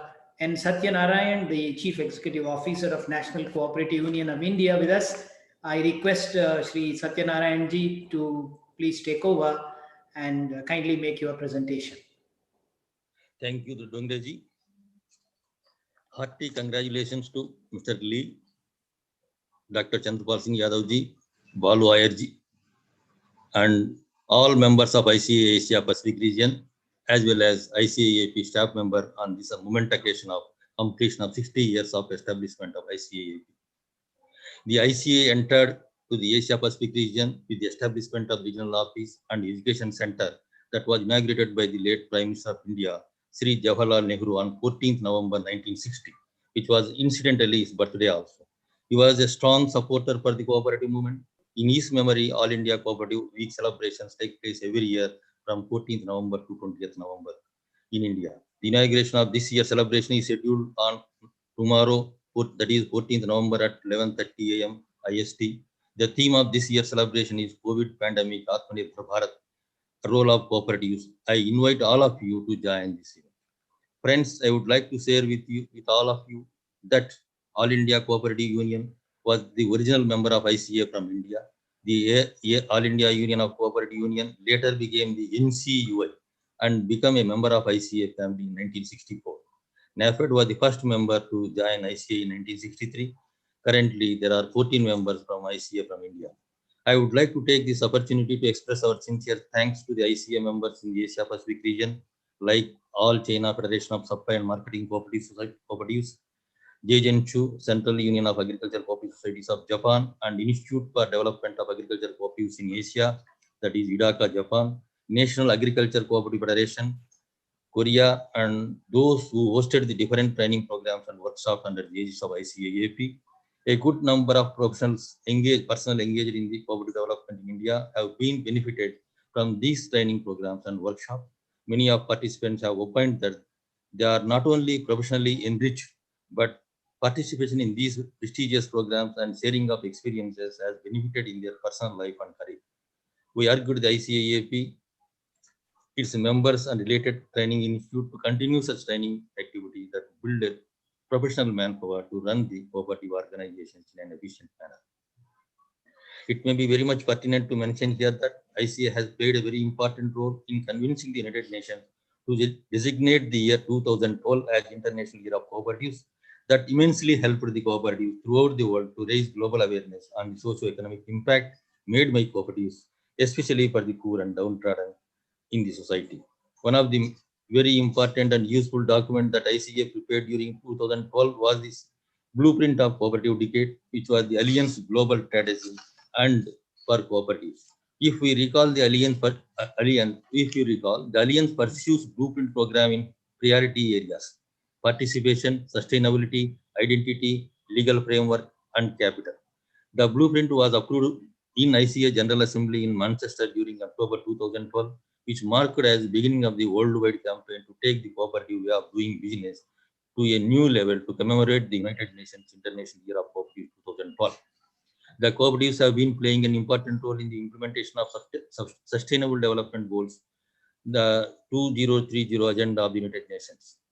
The 44th General Assembly of ICA in Turkey emphasized and urged the heads of national government present in Paris for the COP21 to agree to take into consideration the cooperative movement as a key partner to take measures against climate change.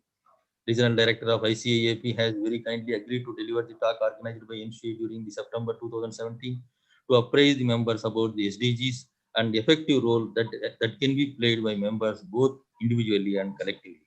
Recently, NCA joined hand with the ICA-AP and organized a virtual event to commemorate the International Day of Cooperatives during July 2020 on the theme Cooperatives for Climate Action, and based on the discussion and suggestions made by experts, have prepared a climate action plan for the cooperatives in India.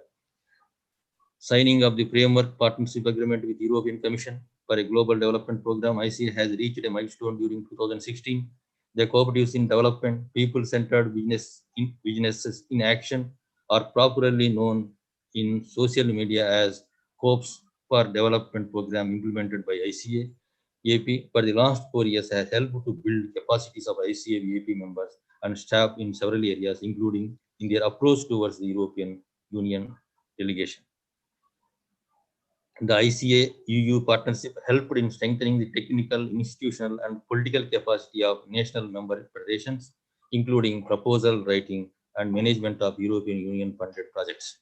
The ICA Global Office as well as the ICA-AP New Delhi Office has always guided the member institutions in various policy and legislative issues, with the ease monetary policies by the central bank of countries and facilities by the international financial institution towards higher financial resources in the market, as well as pumping of funds by the federal governments into the economy.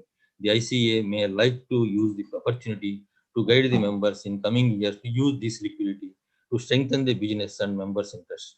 We are sure that ICA-AP will initiate and suggest cost-effective and sustainable solution to the problem of cooperatives in the region and thereby contribute to the larger global agenda of addressing the challenges in the years to come. Thank you. Jai Hind, Jai Sarkar.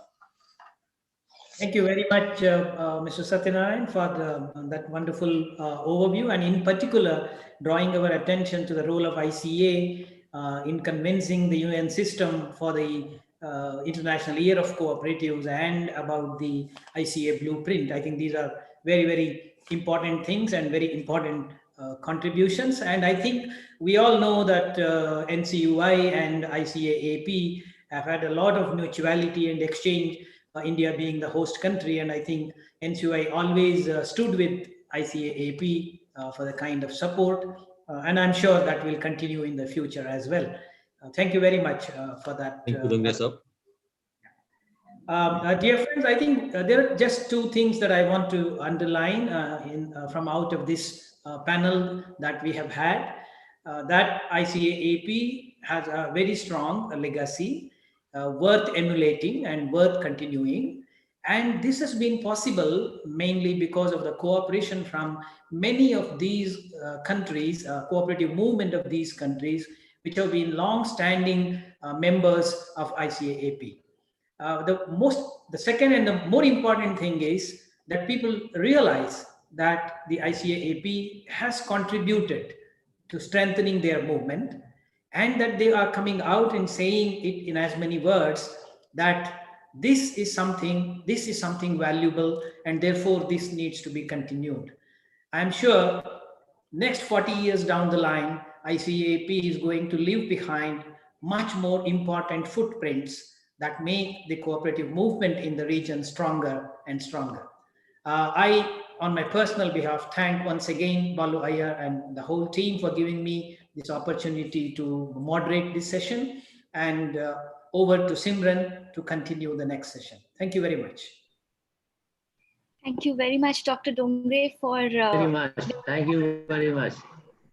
Summing up this session.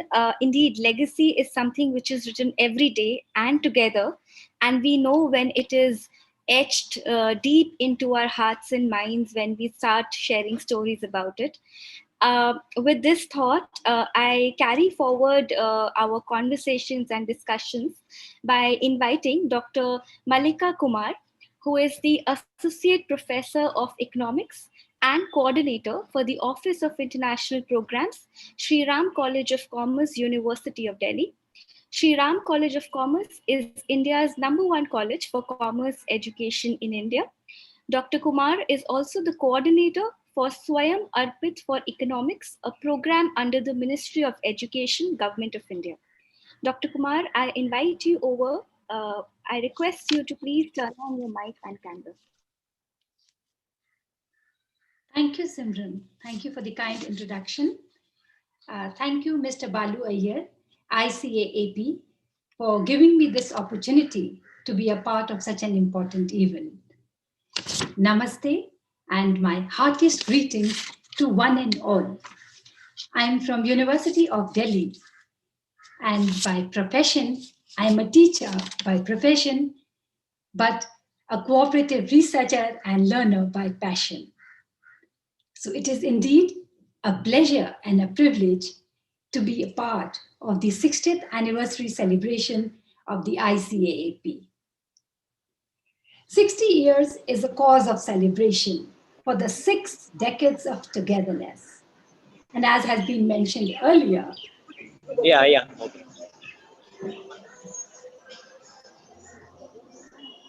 May I continue? Yes, please. Sorry for the... Not a problem, please. So it's been great hearing all the speakers, and as has been mentioned earlier, one starts to get young at the age of 60. So taking forward the ever-youthful spirit of cooperation, we have this session on members and committees' testimonies. We will be joined by individuals representing sectoral and thematic wings of ICA and ICA-AP. In this session, we have esteemed speakers from Nepal, Singapore, Iran, and India. We would be hearing Mr. Raj Kendall, and we would be sharing the video messages from other esteemed speakers. Without much further ado, may I request Mr. Raj Kendall, Chairman, National Cooperative Federation of Nepal, to please share his insights with us. Thank you, Dr. Malika. Respected President of ICA-AP, Mr. Lee Chung Seng, respected President of CPUI, Mr. Chandrapal Singh Yadav, respected Chairman, Mr. Sung Lee Hee, NACF, Board of Director ICA-AP, and the cooperative leaders of Asia, Regional Director ICA-AP, Mr. Balu Iyer. First of all, I'd like to all of you. Today, I feel very much excited to have the opportunity to express my views on behalf of Nepalese Cooperative Movement and National Cooperative Federation of Nepal.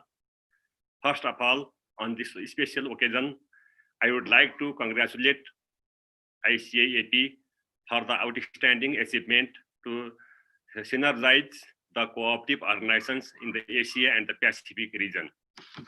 We feel proud to inform you all that the Constitution of Nepal has recognized a cooperative sector as one of the pillars for economic development, along with public and private sector. Three pillar economics: public, private, and cooperative. The cooperative movements of Nepal has been significantly contributing on the socio-economic development of its members. It has the largest network in the country, where 35,000 cooperatives and 6.5 million people are directly associated with the cooperatives. As an apex body of cooperatives movement of Nepal, National Cooperative Federation has been consistently working with ICA and ICA-AP since 1997. These 23 years has been an important engagement in terms of experience sharing, participating, partnership building, and collaborating with the diverse stakeholders. We have been able to enhance our technical competencies and financial viability through this engagement. We are very grateful to ICA-AP that we are being able to recognize cooperative movement of Nepal in the international forum through advocacy, project intervention, research, and reaching out with individual members. From the perspective of NCR, the achievement of ICA-AP could be quantified through number of initiations taken in this period. Most remarkably, the leaders, cooperators, and management of Nepalese cooperatives have been highly benefited from the professional relation of ICA-AP. Members around the regions have been capacitated through various study visits, learning platform, and most importantly, the enabling environment and to linkage with various donors, development partners, and regional organizations. The support program to work on sustainable development goals has been highly appreciated.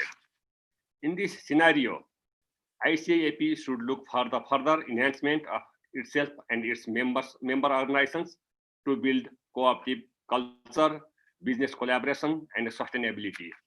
It could be mapped in the priority area within the next 60 years and beyond.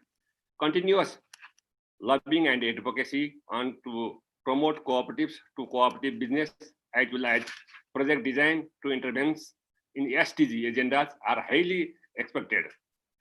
Moreover, the meaningful linkage between cooperatives and other stakeholders to achieve the global goals is demand necessary onwards. At last, once again, I would like to congratulate all the team of ICA and ICA-AP, all these important achievements, and wish you all of the best for further collaboration and cooperation. And I want like to sincerely thanks Mr. Balu, Ayer, and ICA team. And I want to say Happy Deepavali, the biggest festival tomorrow. So I want to like thanks ICA team. Thank you very much. Namaskar. Jai Sahakari. Thank you, Mr. Kedil, for such wonderful insights. And as you rightly said, cooperatives has been contributing to the Sustainable Development Goals. In fact, contributing to the triple bottom line of sustainability and the 5 Ps of the UN agenda: people, profit, planet, peace, and partnership. It is wonderful hearing the contribution of the cooperatives in Nepal to the SDGs. Thank you so much. Now, we would like to share a video message from the Managing Director of IFCO, Mr. U.S. Avasthi.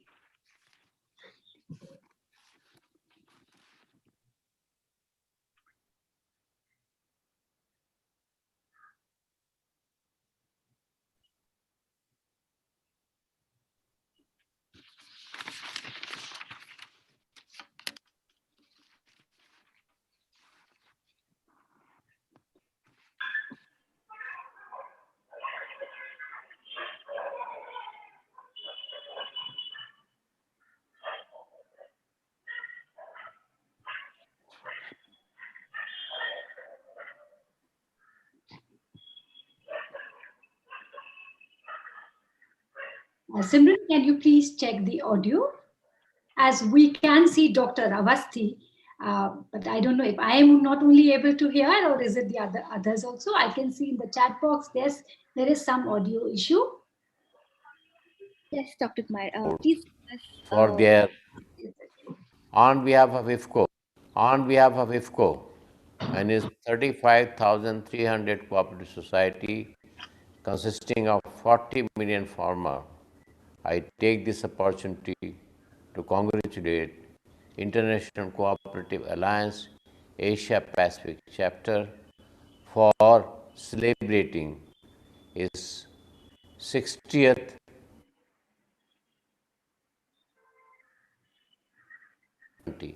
I especially congratulate its Director General, Mr. Balu Iyer, for taking the lead in making this celebration.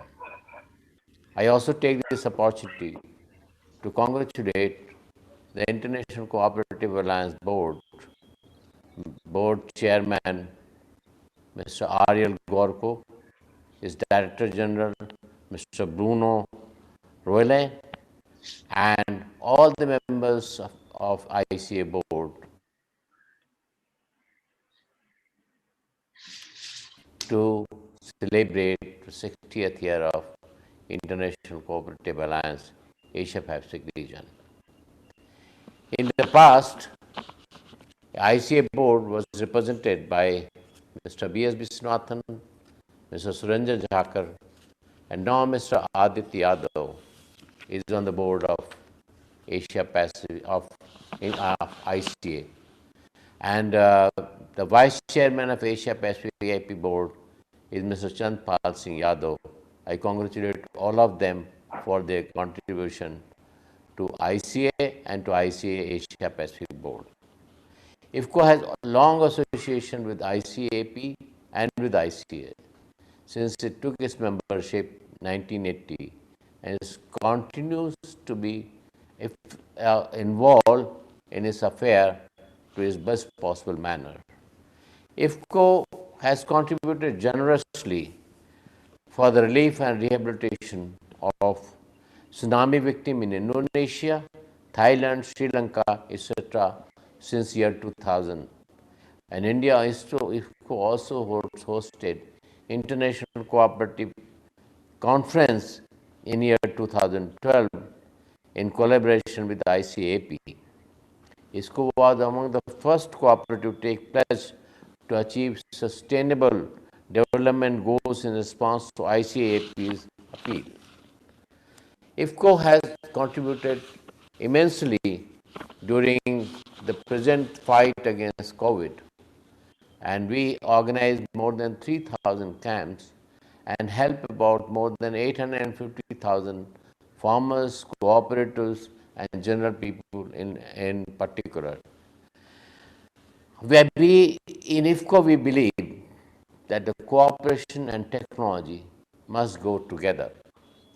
We are involved in very high level of research, and we have developed a new fertilizer, which is called as IFCO Nano Nitrogen, which can replace 500 cc of this IFCO Nano Nitrogen, consisting of nanoparticles of nitrogen, can replace one bag of urea.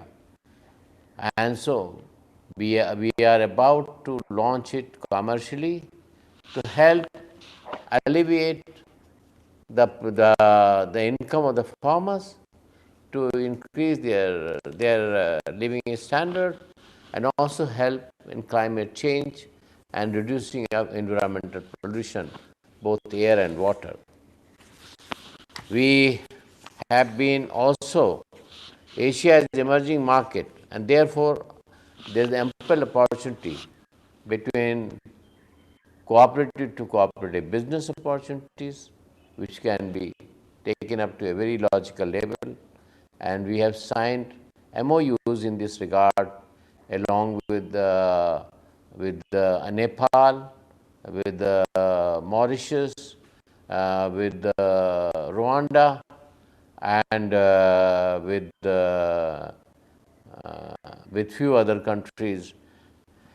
In recent times, especially for outbreak of COVID-19, importance must be given to agri-sector and allied cooperatives to ensure food security by helping small farmers. I believe that the future lies in giving more importance to climate change and to global warming. And towards that, I think the cooperatives contribute a lot because they are the grassroots and their reach is up to the last mile. So this is what I think is very important. Once again, I would like to congratulate for Asia Pacific AP region and his Director General and his board for completing 60 years successfully, and I wish them many, many more years to come. Thank you very much.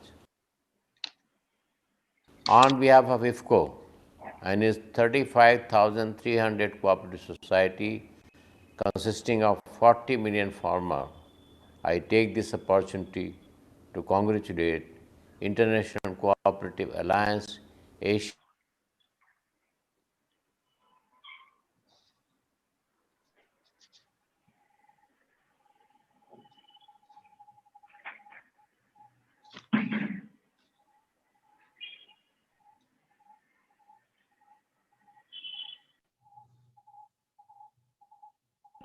I think that video is done, so we can move to the next one.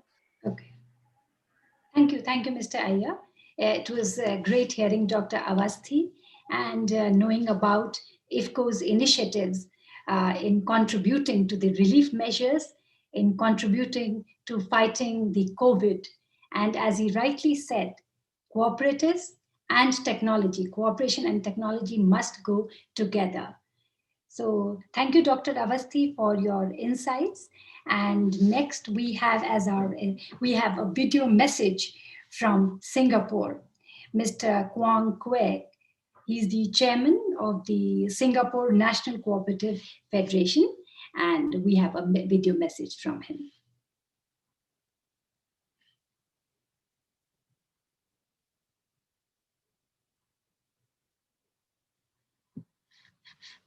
Mr. Lee Chun Seng, Chairman of ICA-AP, Mr. Balu, Regional Director of ICA-AP, fellow cooperators, good afternoon.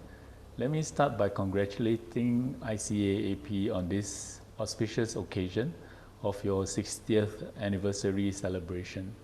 60 years is an important milestone, be it for an individual or an organization. ICA-AP has come from a long way since it began as ICA Regional Office and Education Center with 7 members in 6 countries. And today, amazingly, it is an established and well-regarded ICA Asia Pacific Regional Office that serves more than 100 members across 32 countries. It has been strengthening the network of cooperatives across the region, focusing on building capacity, developing cooperatives, and creating a sustainable future.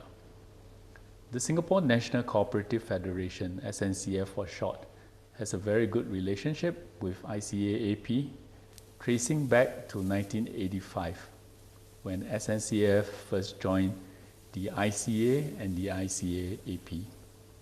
Over the years, we have been actively working with the ICA-AP to promote the cooperative movement in the region.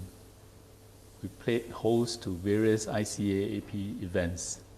Just to name a few, we have the ICA Regional Council meeting and seminar in 1988, the first ICA Regional Youth Cooperative Seminar for Asia and the Pacific in 1996, the 4th ICA Regional Assembly for Asia Pacific, and the first Asia Pacific Cooperative Forum in 2000, the first ICA-AP Regional Business Seminar in 2009, ICA-AP Youth Committee meeting in 2018, just to name a few.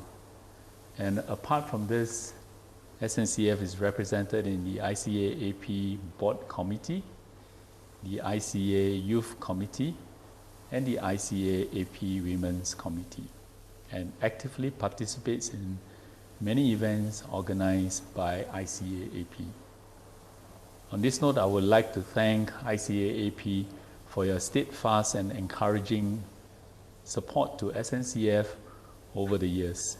And last but not least, I wish ICA-AP a happy 60th anniversary and many more years of active work. We look forward to seeing a stronger, robust and collaborative network of cooperative movement in the region. Happy 60th birthday, ICA-AP. Thank you, Mr. Huang. It's nice to hear about the Singapore National Cooperative Federation and its contribution in connecting the youth with cooperatives.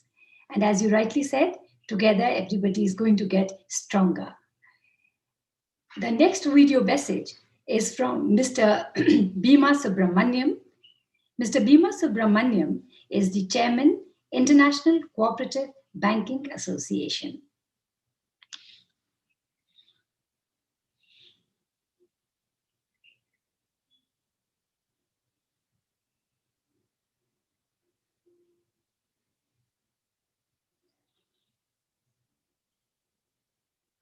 We can see Mr. Bhima. Yes, and soon we Audio is again not there.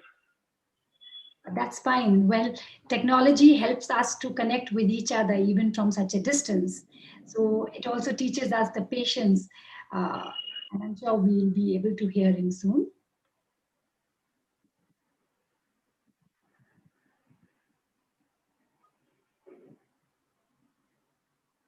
I'm extremely happy to know that the regional office of ICA for Asia Pacific completed 60 years of highly appreciable service to their members. It is encouraging to note the impressive growth in the membership of ICA-AP, which was 71 members from 25 countries in 2010, reached to 80 from 25 countries by 2012. During the tenure of Mr. Balu Iyer, the membership of ICA-AP spread to 33 countries with 108 organizations, and it stood on the top of all regions and demonstrated as a backbone of ICA. I would like to record with appreciation that Mr. Balu Iyer and his entire staff with his able guidance worked with a sense of dedication, devotion, and commitment to achieve the spelled out objectives. ICA-AP Regional Office deserves commendable appreciation in upholding the cooperative identity, values, and principles.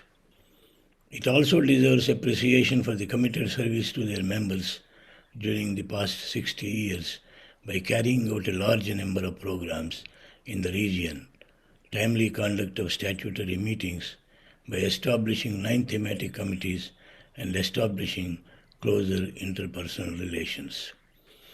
I had an opportunity of associating with ICA-AP on many occasions and also working closely on few areas of interest.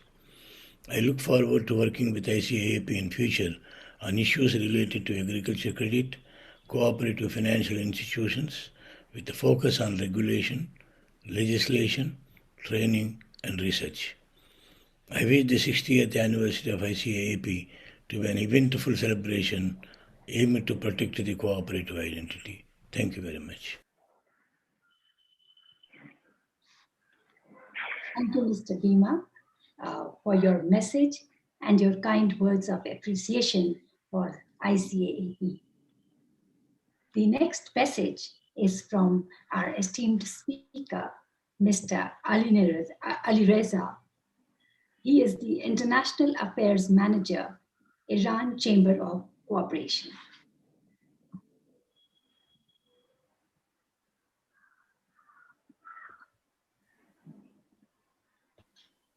Your Excellency, Mr. Lee Chun-sheng, President of ICA in the Asia Pacific, Mr. Bruno Rolands, Mr. Balu Iyer, Director and Regional Director of ICA, and all fellow cooperators from different countries in the world, but mostly in Asia Pacific. Hello and greetings from Iran. It's indeed a pleasure to be among you and join this meeting to celebrate 60th anniversary of establishing regional office of ICA in New Delhi. I'm joining you 2 days in advance, and that's why you're getting this video, Mr. Five. And my name is Ali Reza, for the very few people who don't know me, and I represent Iran Chamber of Cooperatives, which is the highest non-governmental body for the cooperatives in Iran.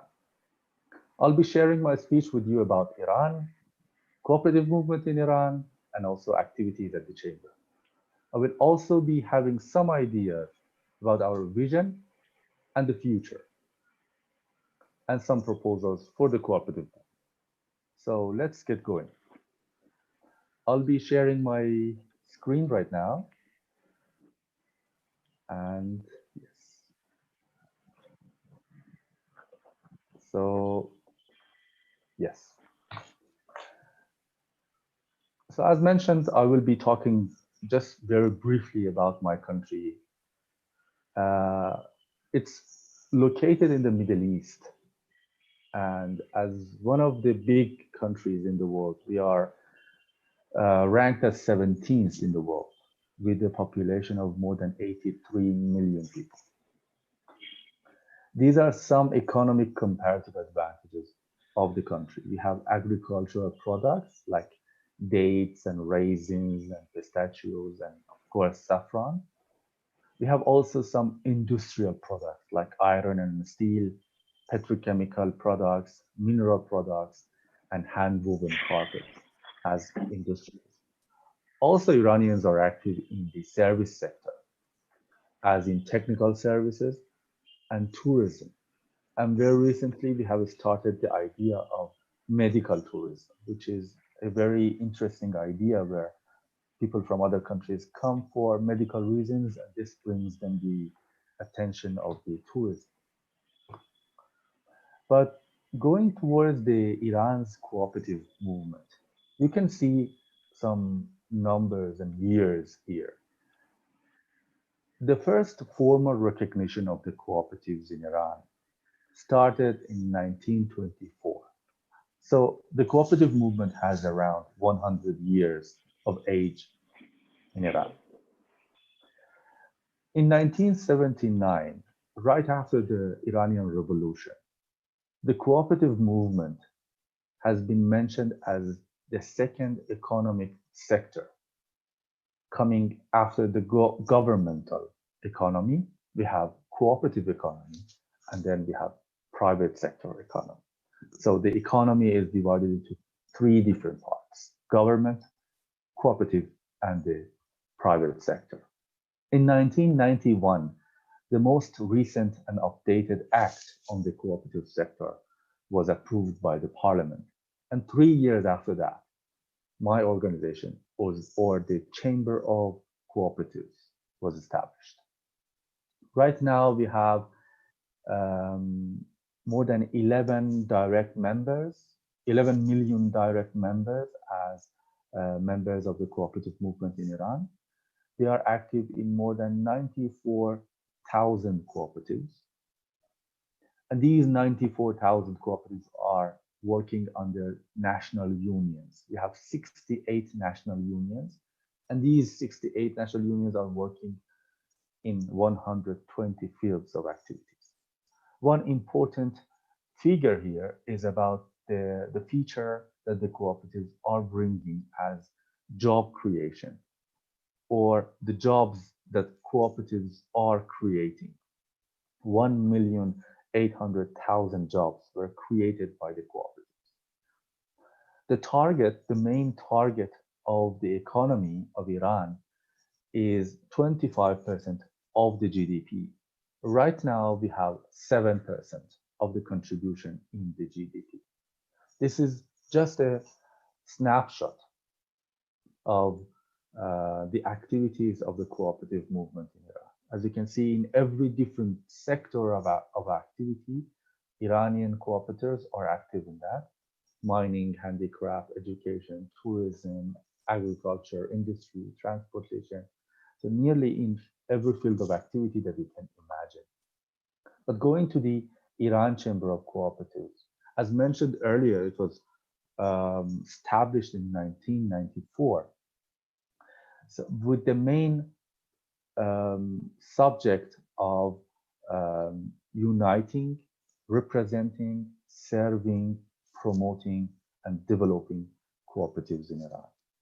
ICC is a member of more than 18 national councils.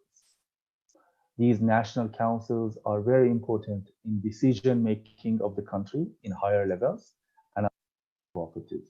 And also we would like to have a better proposal to the international cooperative movement.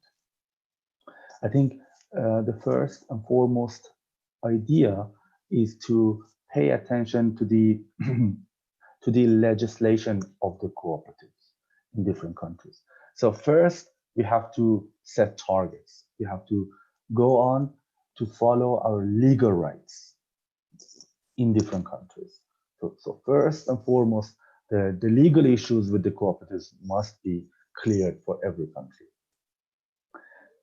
Then we have to promote the cooperative movement by a louder voice in the world. We have to announce to every people, every country, every person, whether it's youth, old, different communities, that cooperatives are there and cooperatives' role should be taken seriously.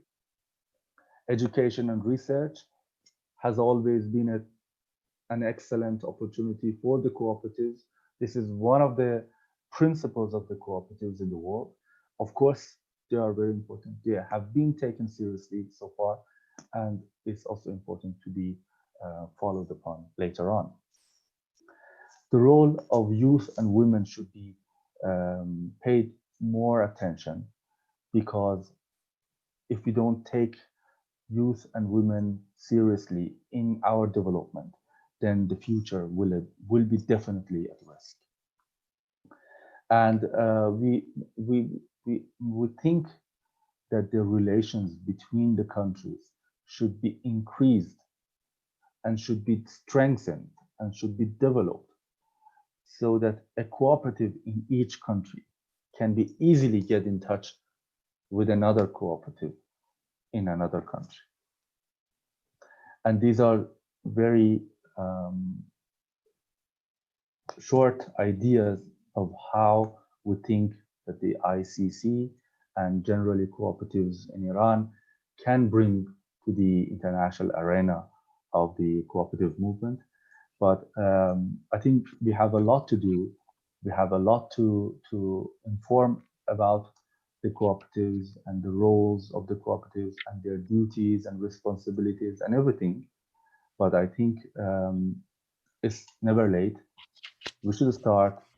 And I think ICA as a global organization can play an important role into bringing cooperative as high as possible to its deserved position. Thank you so much, and I wish you luck. And again, I congratulate for the 60th celebration of ICA-AP in New Delhi.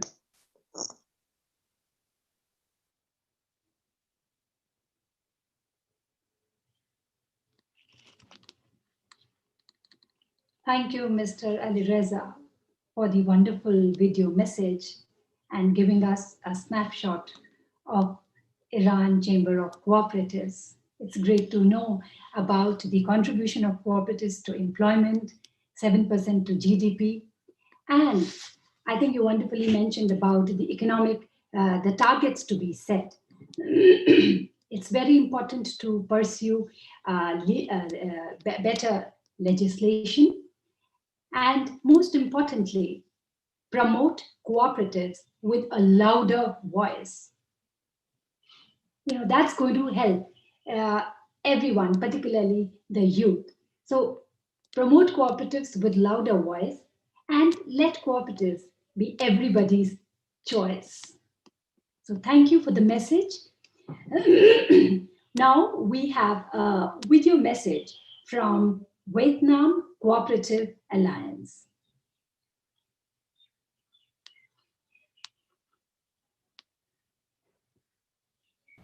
Dear cooperator, on behalf of Vietnam Cooperative Alliance and its million member of 25,000 cooperative union of cooperatives and pre-cooperative of Vietnam. I would like to send and pass wish to the former and present leaders in officer who has been working at the ICA-AP office on occasion of its 60th anniversary. In the history of its 60 years of development, ICA-AP has contributed in the cooperative movement in the region from 7 member organizations of 6 countries when it was established to 109 member organizations of 32 countries to join ICA-AP and become the bridge between the cooperative movement in the region with the government, social organizations, and international development agencies. Looking back to the last 6 decades in the implementation of 7 principles and core values of cooperative with the spirit of solidarity, determination, and innovation of the cooperative movement in the region. The member organizations of ICA-AP have been continuing to develop, contribute to the socio-economic development of the country, become an active partners of UN in the world implementation of MDG and SDG. The Vietnam Cooperative Alliance and active the responsible member of International Cooperative Alliance since 1988 has participated in the activity of ICA-AP, particularly coordinated closely with ICA-AP to host many international conferences, such as conducted successful ICA-AP Region Assembly of Cooperative Forum in 2008, the Cooperative Minister Conference in 2017, and the Region Forum on Cooperative Legislation in 2019 in Vietnam. The COVID-19 pandemic has been impacted to the economic growth, the higher number of people living in poverty. The cooperative movement in the region has been coping the challenge and demonstrating the progressive resilience of the cooperative model in the new context of many opportunity and challenges. Vietnam Cooperative Alliance has defined the object and direction in the National Congress to the term of 2020-2025 to continue implementing the core roles in the development of cooperative economy nationwide. Vietnam Cooperative Alliance always has strong commitment to continuously contribute to ICA in general and ICA-AP in particular, the trustworthy partner in the implementation of SDG. Congratulations to ICA-AP's 60th anniversary. Thank you very much.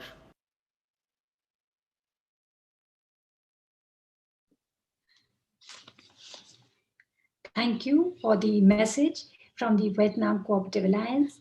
And it's nice to know about the contribution of Vietnam cooperatives to the socio-economic development.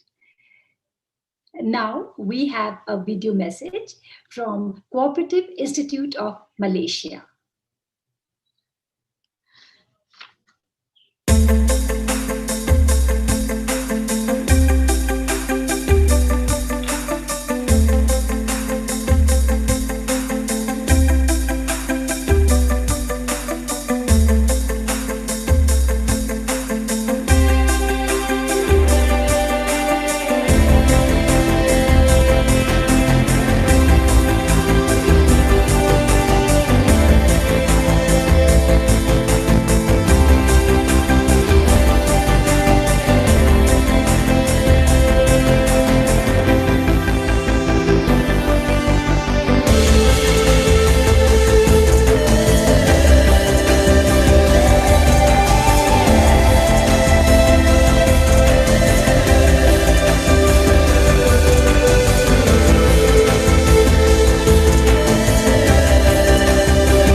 around the world.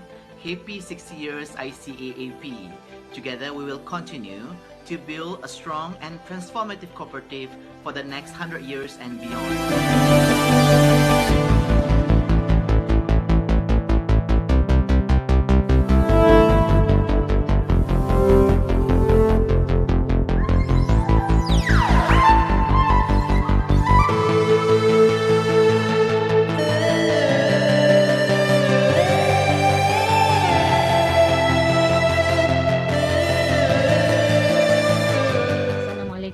And hello everyone, I would like to wish 60 years of ICA-AP. We host one program in year 2018 where with 10 African participants, and turned out to be it was a success program. So for ICA-AP, please continue to create more programs and continue to success.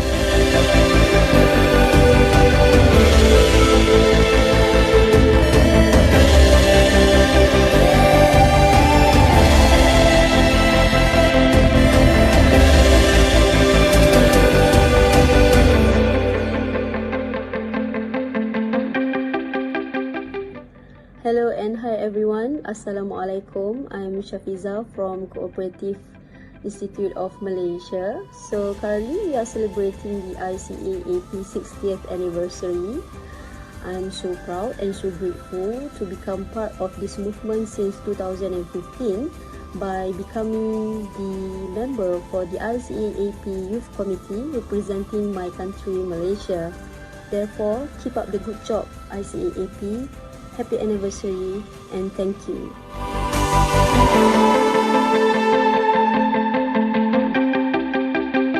Hi everybody, I would like to wish you a good and happy day today. Anyway, I like to wish happy anniversary for the 60 years of existence for ICA-AP and also to HRD. I would like to thank both entities for including me into the committee of ICA-AP and HRD. I hope that we can work together for the betterment of cooperative movement in the Asia Pacific. Thank you.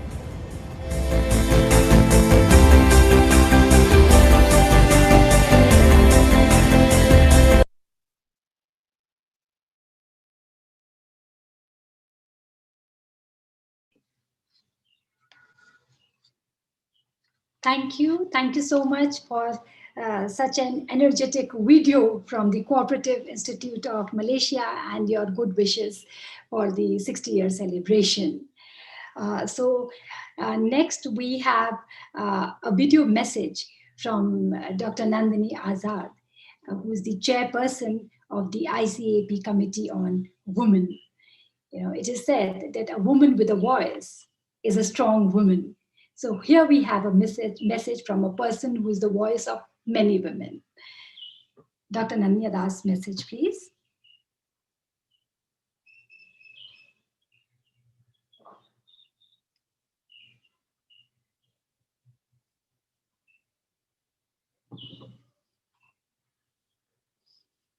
So we wait for the message from Dr. Azad.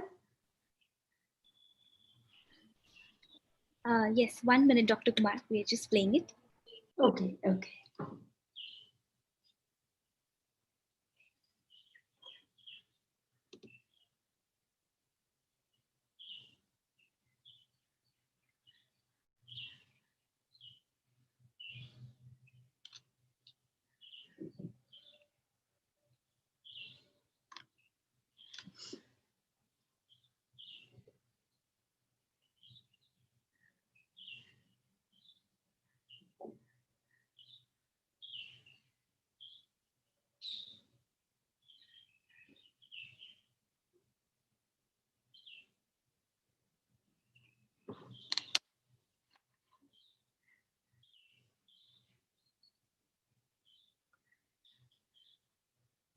I think it's taking some time.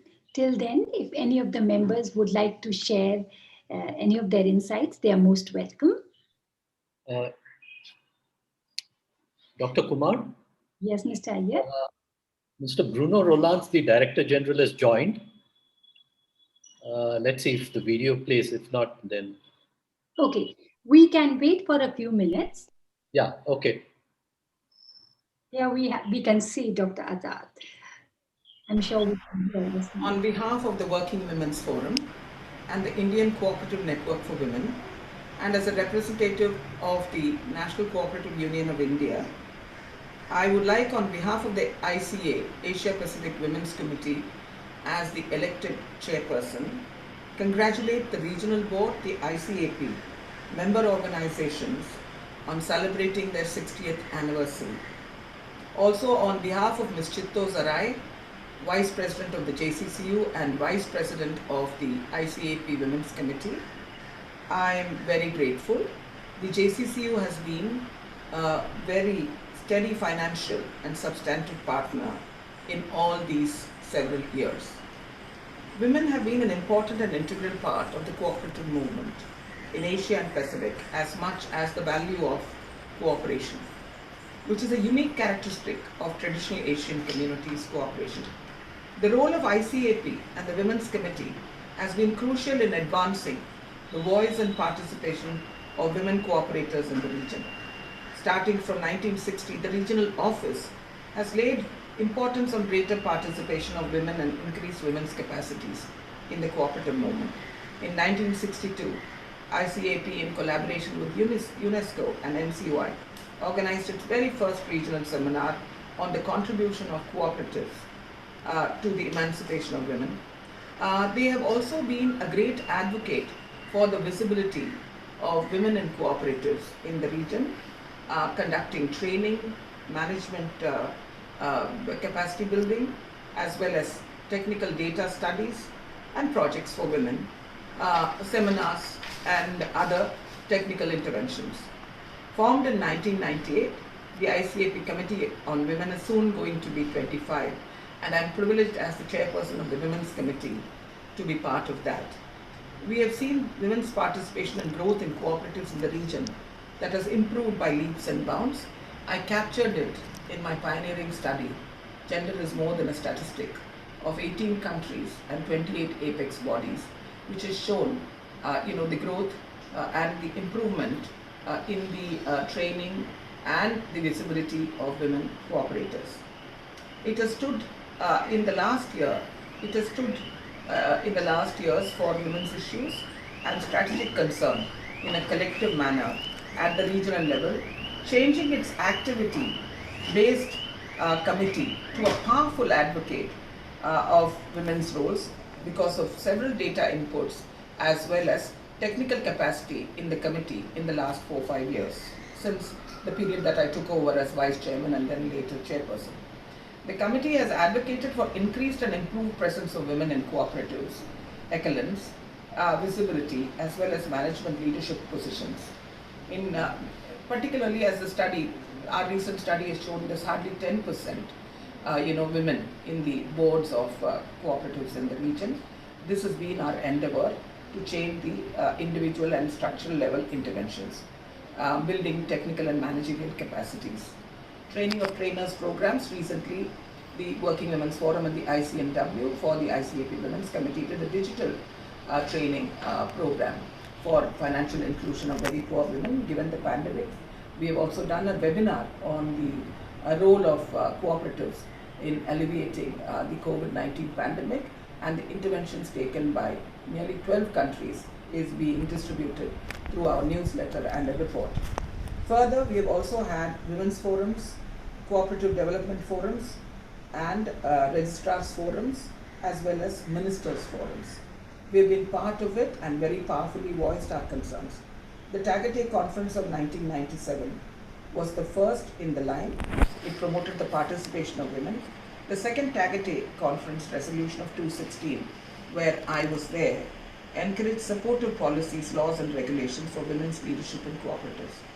The Hanoi Revolution, which again I was fortunate along with JCCU to move on behalf of the committee at the Asia Pacific Cooperative Ministers Conference, urged governments to make cooperatives as agenda as agents for inclusion of the marginalized, and also asked for 33% reservation of women, a historic decision. And in Asia and Pacific, 33% reservation in all echelons of cooperative levels, which was accepted by the ministers at this conference recently. The committee has also conducted, as I said, studies on gender disaggregated data over the last 2-3 years. We have held 2-3 important training workshops as well as dissemination workshops. I was fortunate to be able to do the major study, which looked at women's participation from the primary level and different sectors of cooperatives, agriculture, fertilizers, credit, and other cooperatives, and how they participated and what excellence could they reach, and how effective were these cooperatives in producing goods and services for the rest of the community as well as themselves, as well as how the families and the quality levels, and what are the type of projects done by Apex organizations. So we had country studies, we had also best practices, and it was the most comprehensive study ever in this area. Asia Pacific is the growing epicenter of the world, as I've said many times, and has many exemplary examples of low-cost and effective cooperative business models that are driving poor and marginalized, especially women, socioeconomic poverty. The Indian Cooperative Network of Women, of which I am the president, has nearly 600,000 women workers in the informal sector who are part of our credit cooperative. And this is an all-women's cooperative where women are CEOs, they are on the board, they are members, and they are also recipients.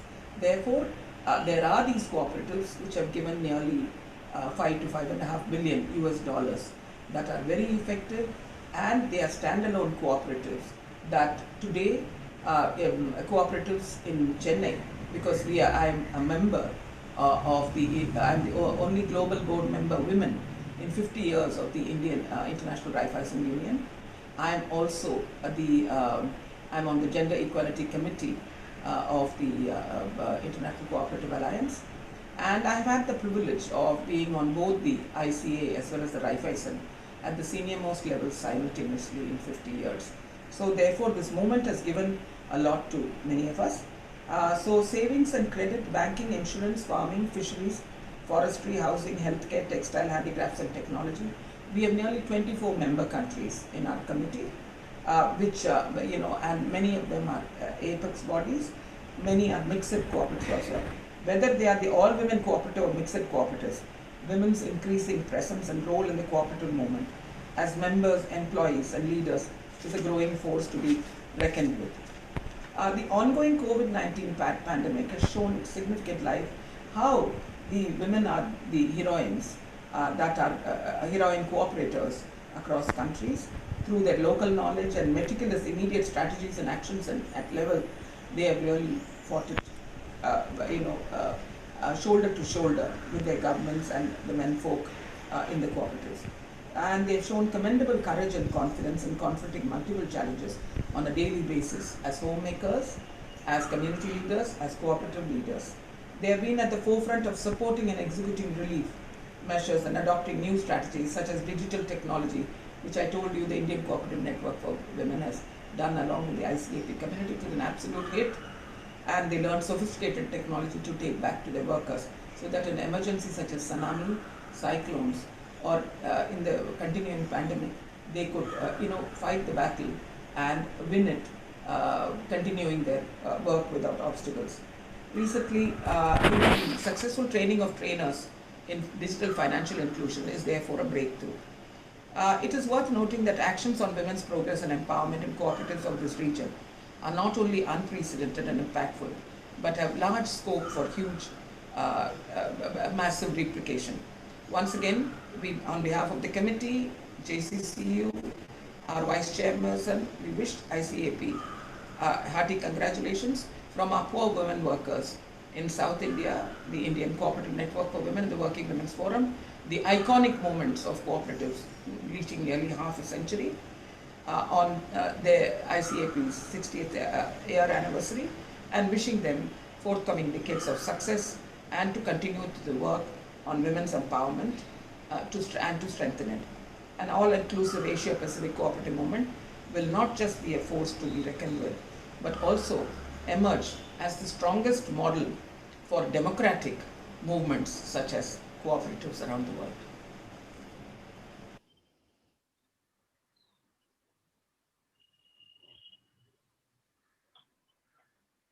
Thank you, Dr. Azad, for your message and the important role ICA Committee on Women is playing in empowering women.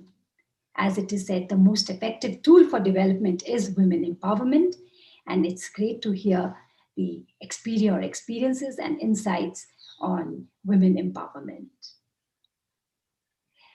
Now, it's an honor and a privilege to invite Mr. Bruno Roland, Director General ICA. May I request him to please share his insights with us? Thank you, Ms. Malika.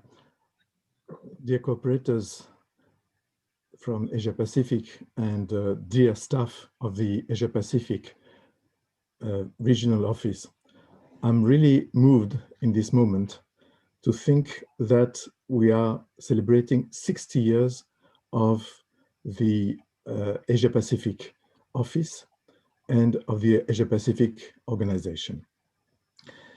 You know, I went to the office of ICA Asia Pacific 25 years ago. I just try to remember. It was in 1995 for the first time. I was preparing a mission of Chinese cooperators to India. And I already could feel the good atmosphere that was there. And I also remember at that time the presence of Mr. Setu Madawan, who has left us. And I want to also remind him in this moment, because his own trajectory in Asia Pacific is almost as long as this Asia Pacific office. So it is really a very moving to be thinking of those 60 years, of which I have seen only even less than half. And thinking that there were even 35 years even before I first went to that office, it's absolutely incredible. And I also want to celebrate Diwali. We are in the middle of Diwali, so it's a really good conjunction to have Diwali at the same time as this celebration of ICA Asia Pacific. But I think that it's not only the fact that it was established 60 years ago that we are celebrating, which is already something incredible, but to think that along 60 years, there has been a gradual and continuous growth of the of this organization. And in both in terms of number of members, in terms of consolidation of the region, but also in terms of development of ICA Asia Pacific as an institution.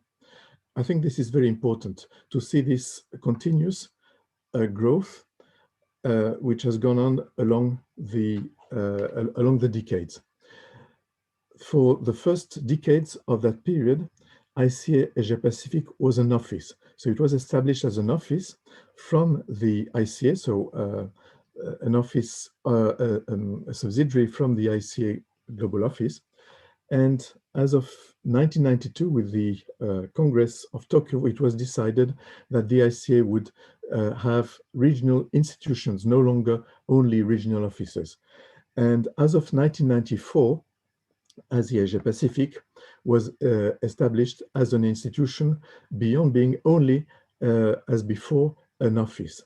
And that was a very important challenge as well, how Asia Pacific would, on the basis of an office which had been working so well for decades, establish an institution with a General Assembly, with a board, and with all the committees and everything that goes with an institution.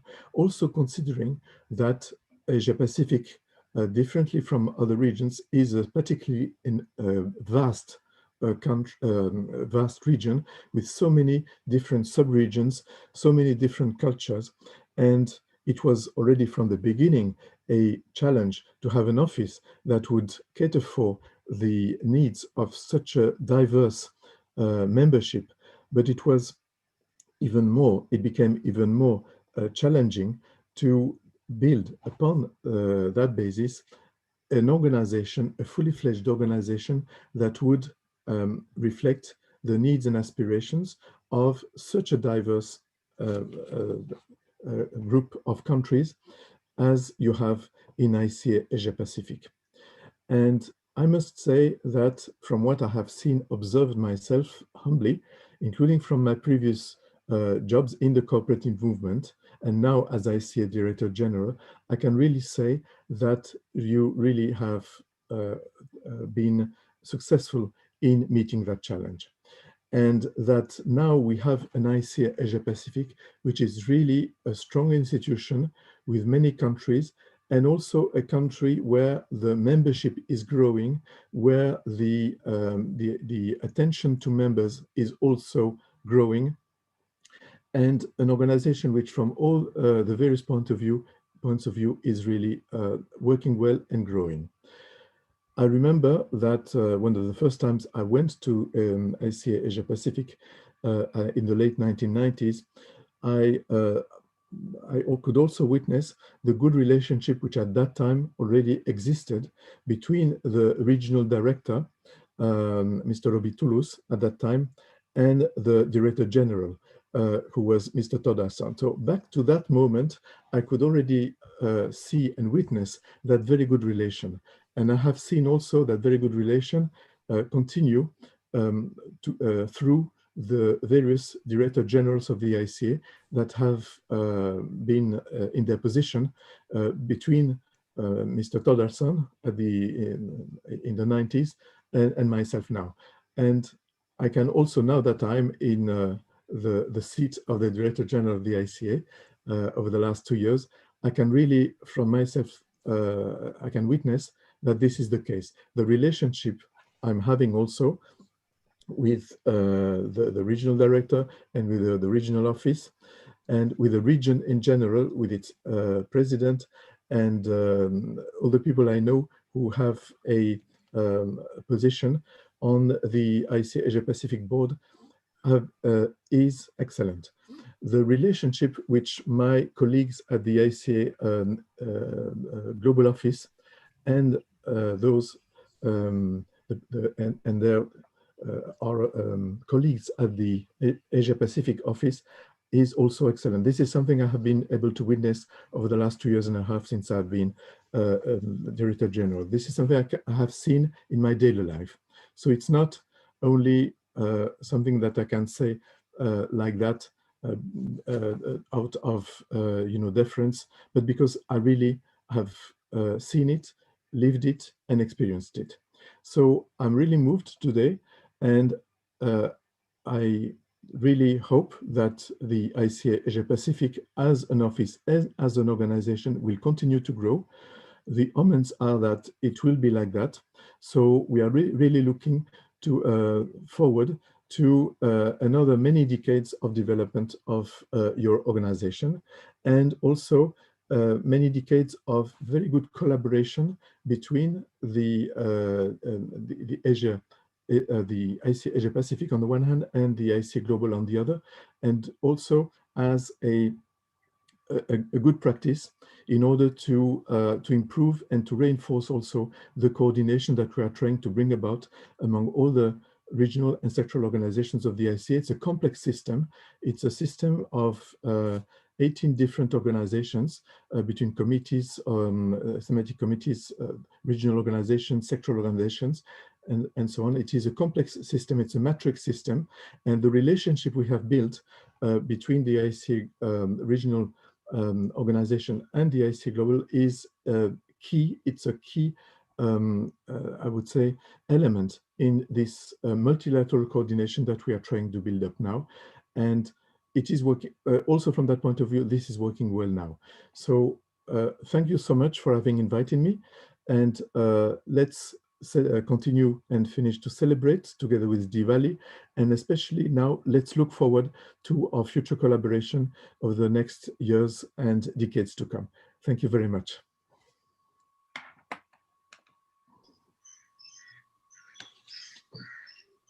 Thank you, Mr. Bruno, for such a wonderful message. And as you said, you are moved. I'm sure all of us here are very much moved to hear you, the experiences and the challenges. So thank you so much. And we are moved and motivated to work together further. Now I think we come to the end of this session. And I would like to thank all the speakers for sharing their insights, experiences, which have been so enriching and engaging. And I would like to thank ICA-AP, Mr. Balu Iyer, Simran, and all the participants for giving me this opportunity to be a part of this event. And the insights shared by speakers, they have reinforced the relevance of the cooperative business model, more so during these challenging times, which we refer to as VUCA, volatile, uncertain, complex, ambiguous. But as Mr. Bruno said, the challenges can be there, but together we can overcome them. So wishing very happy Diwali to everybody here in India and all around the globe. Once again, I'd like to thank the speakers, the organizers, Mr. Balu Iyer, and over to you, Simran. Thank you. Thank you very much, Dr. Kumar, for an incredibly interesting and special session. I now invite Mrs. Singh to please preside over the next session.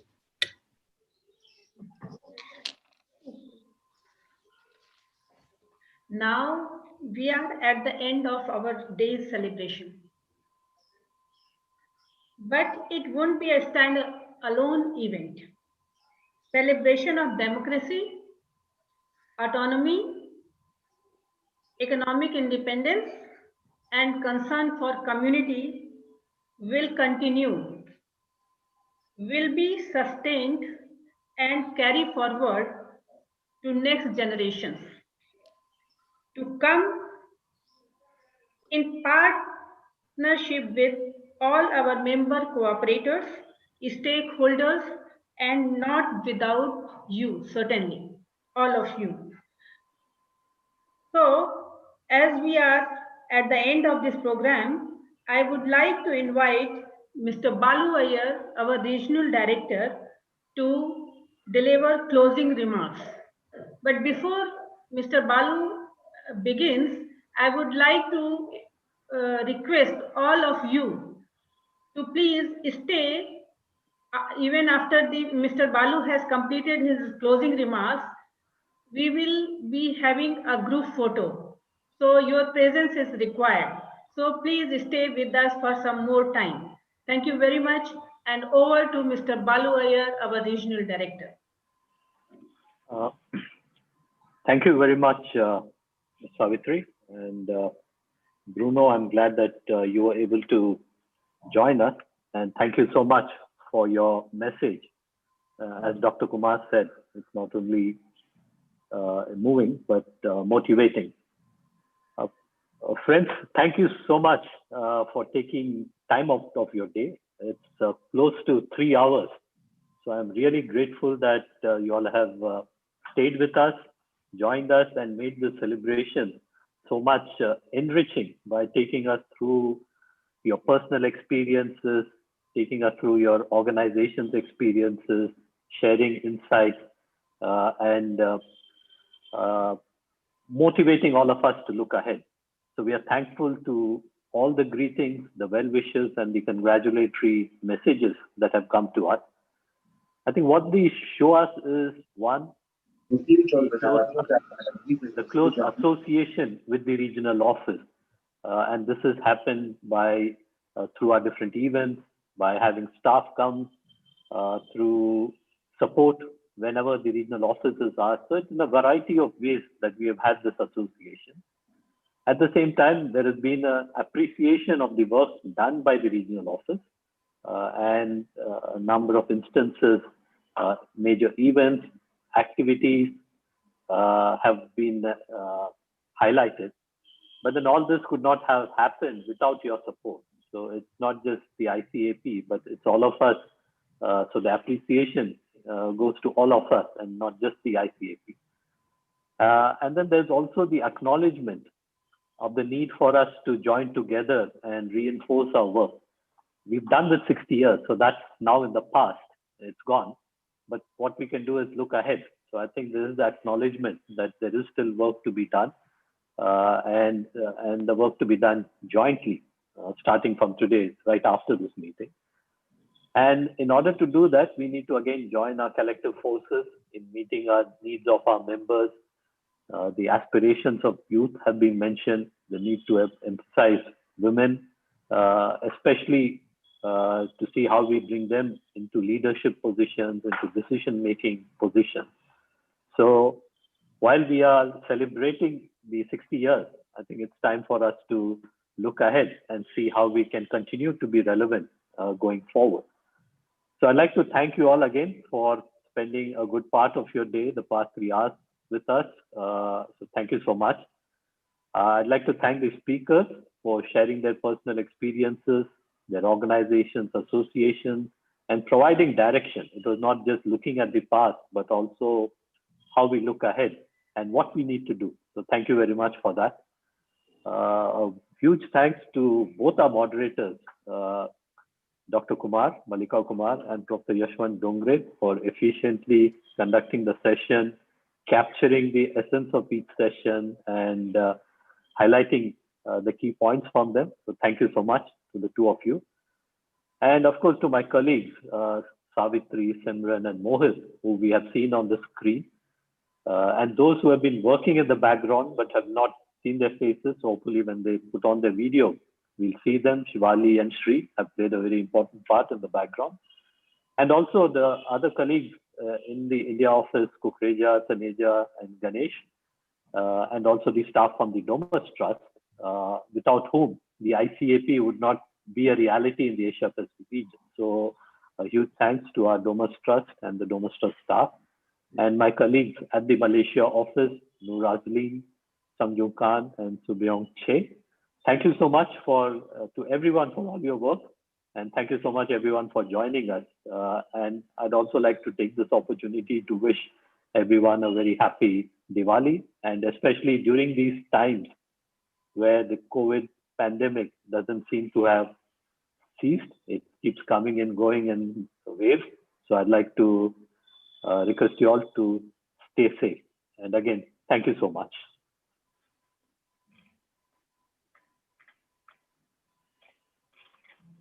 I think we are now to put on our videos and take a group shot.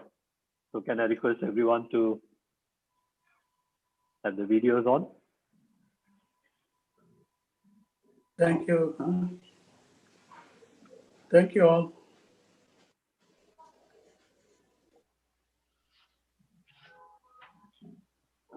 Let us know when the video is taken, and then we can bid everyone bye. Happy Diwali. Happy Diwali.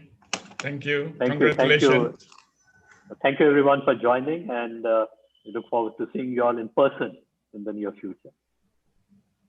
Thank you, Mr. Balu. Happy Diwali. Thank you. Bye-bye. Happy Diwali. Bye-bye. Thank you, everyone. Thank you. Well, Robbie, thank you so much. It looks like you've not gone to sleep. Thank you. See you. Thank you so much. Okay. Thank you. Thank you. Thank you. Much from Thank VCA. you so much, Thank Mr. you and Balu. goodbye. And Also, hope to Mr. see you Gemma. again. Welcome to Vietnam. Mr. Lee. Okay. Mr. Thank you very much. Bye-bye. Bye-bye. Bye. Assalamualaikum. Giảm dần rồi. Waalaikumsalam. Đừng rút dần rồi.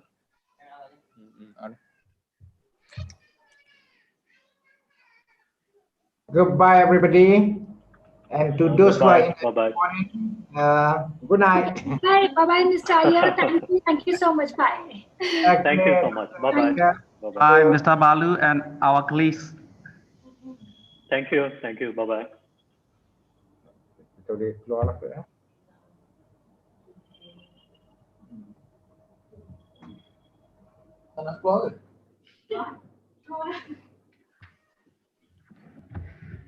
Thank you, everyone. Bye-bye. Thank you all. Have a good time and stay safe.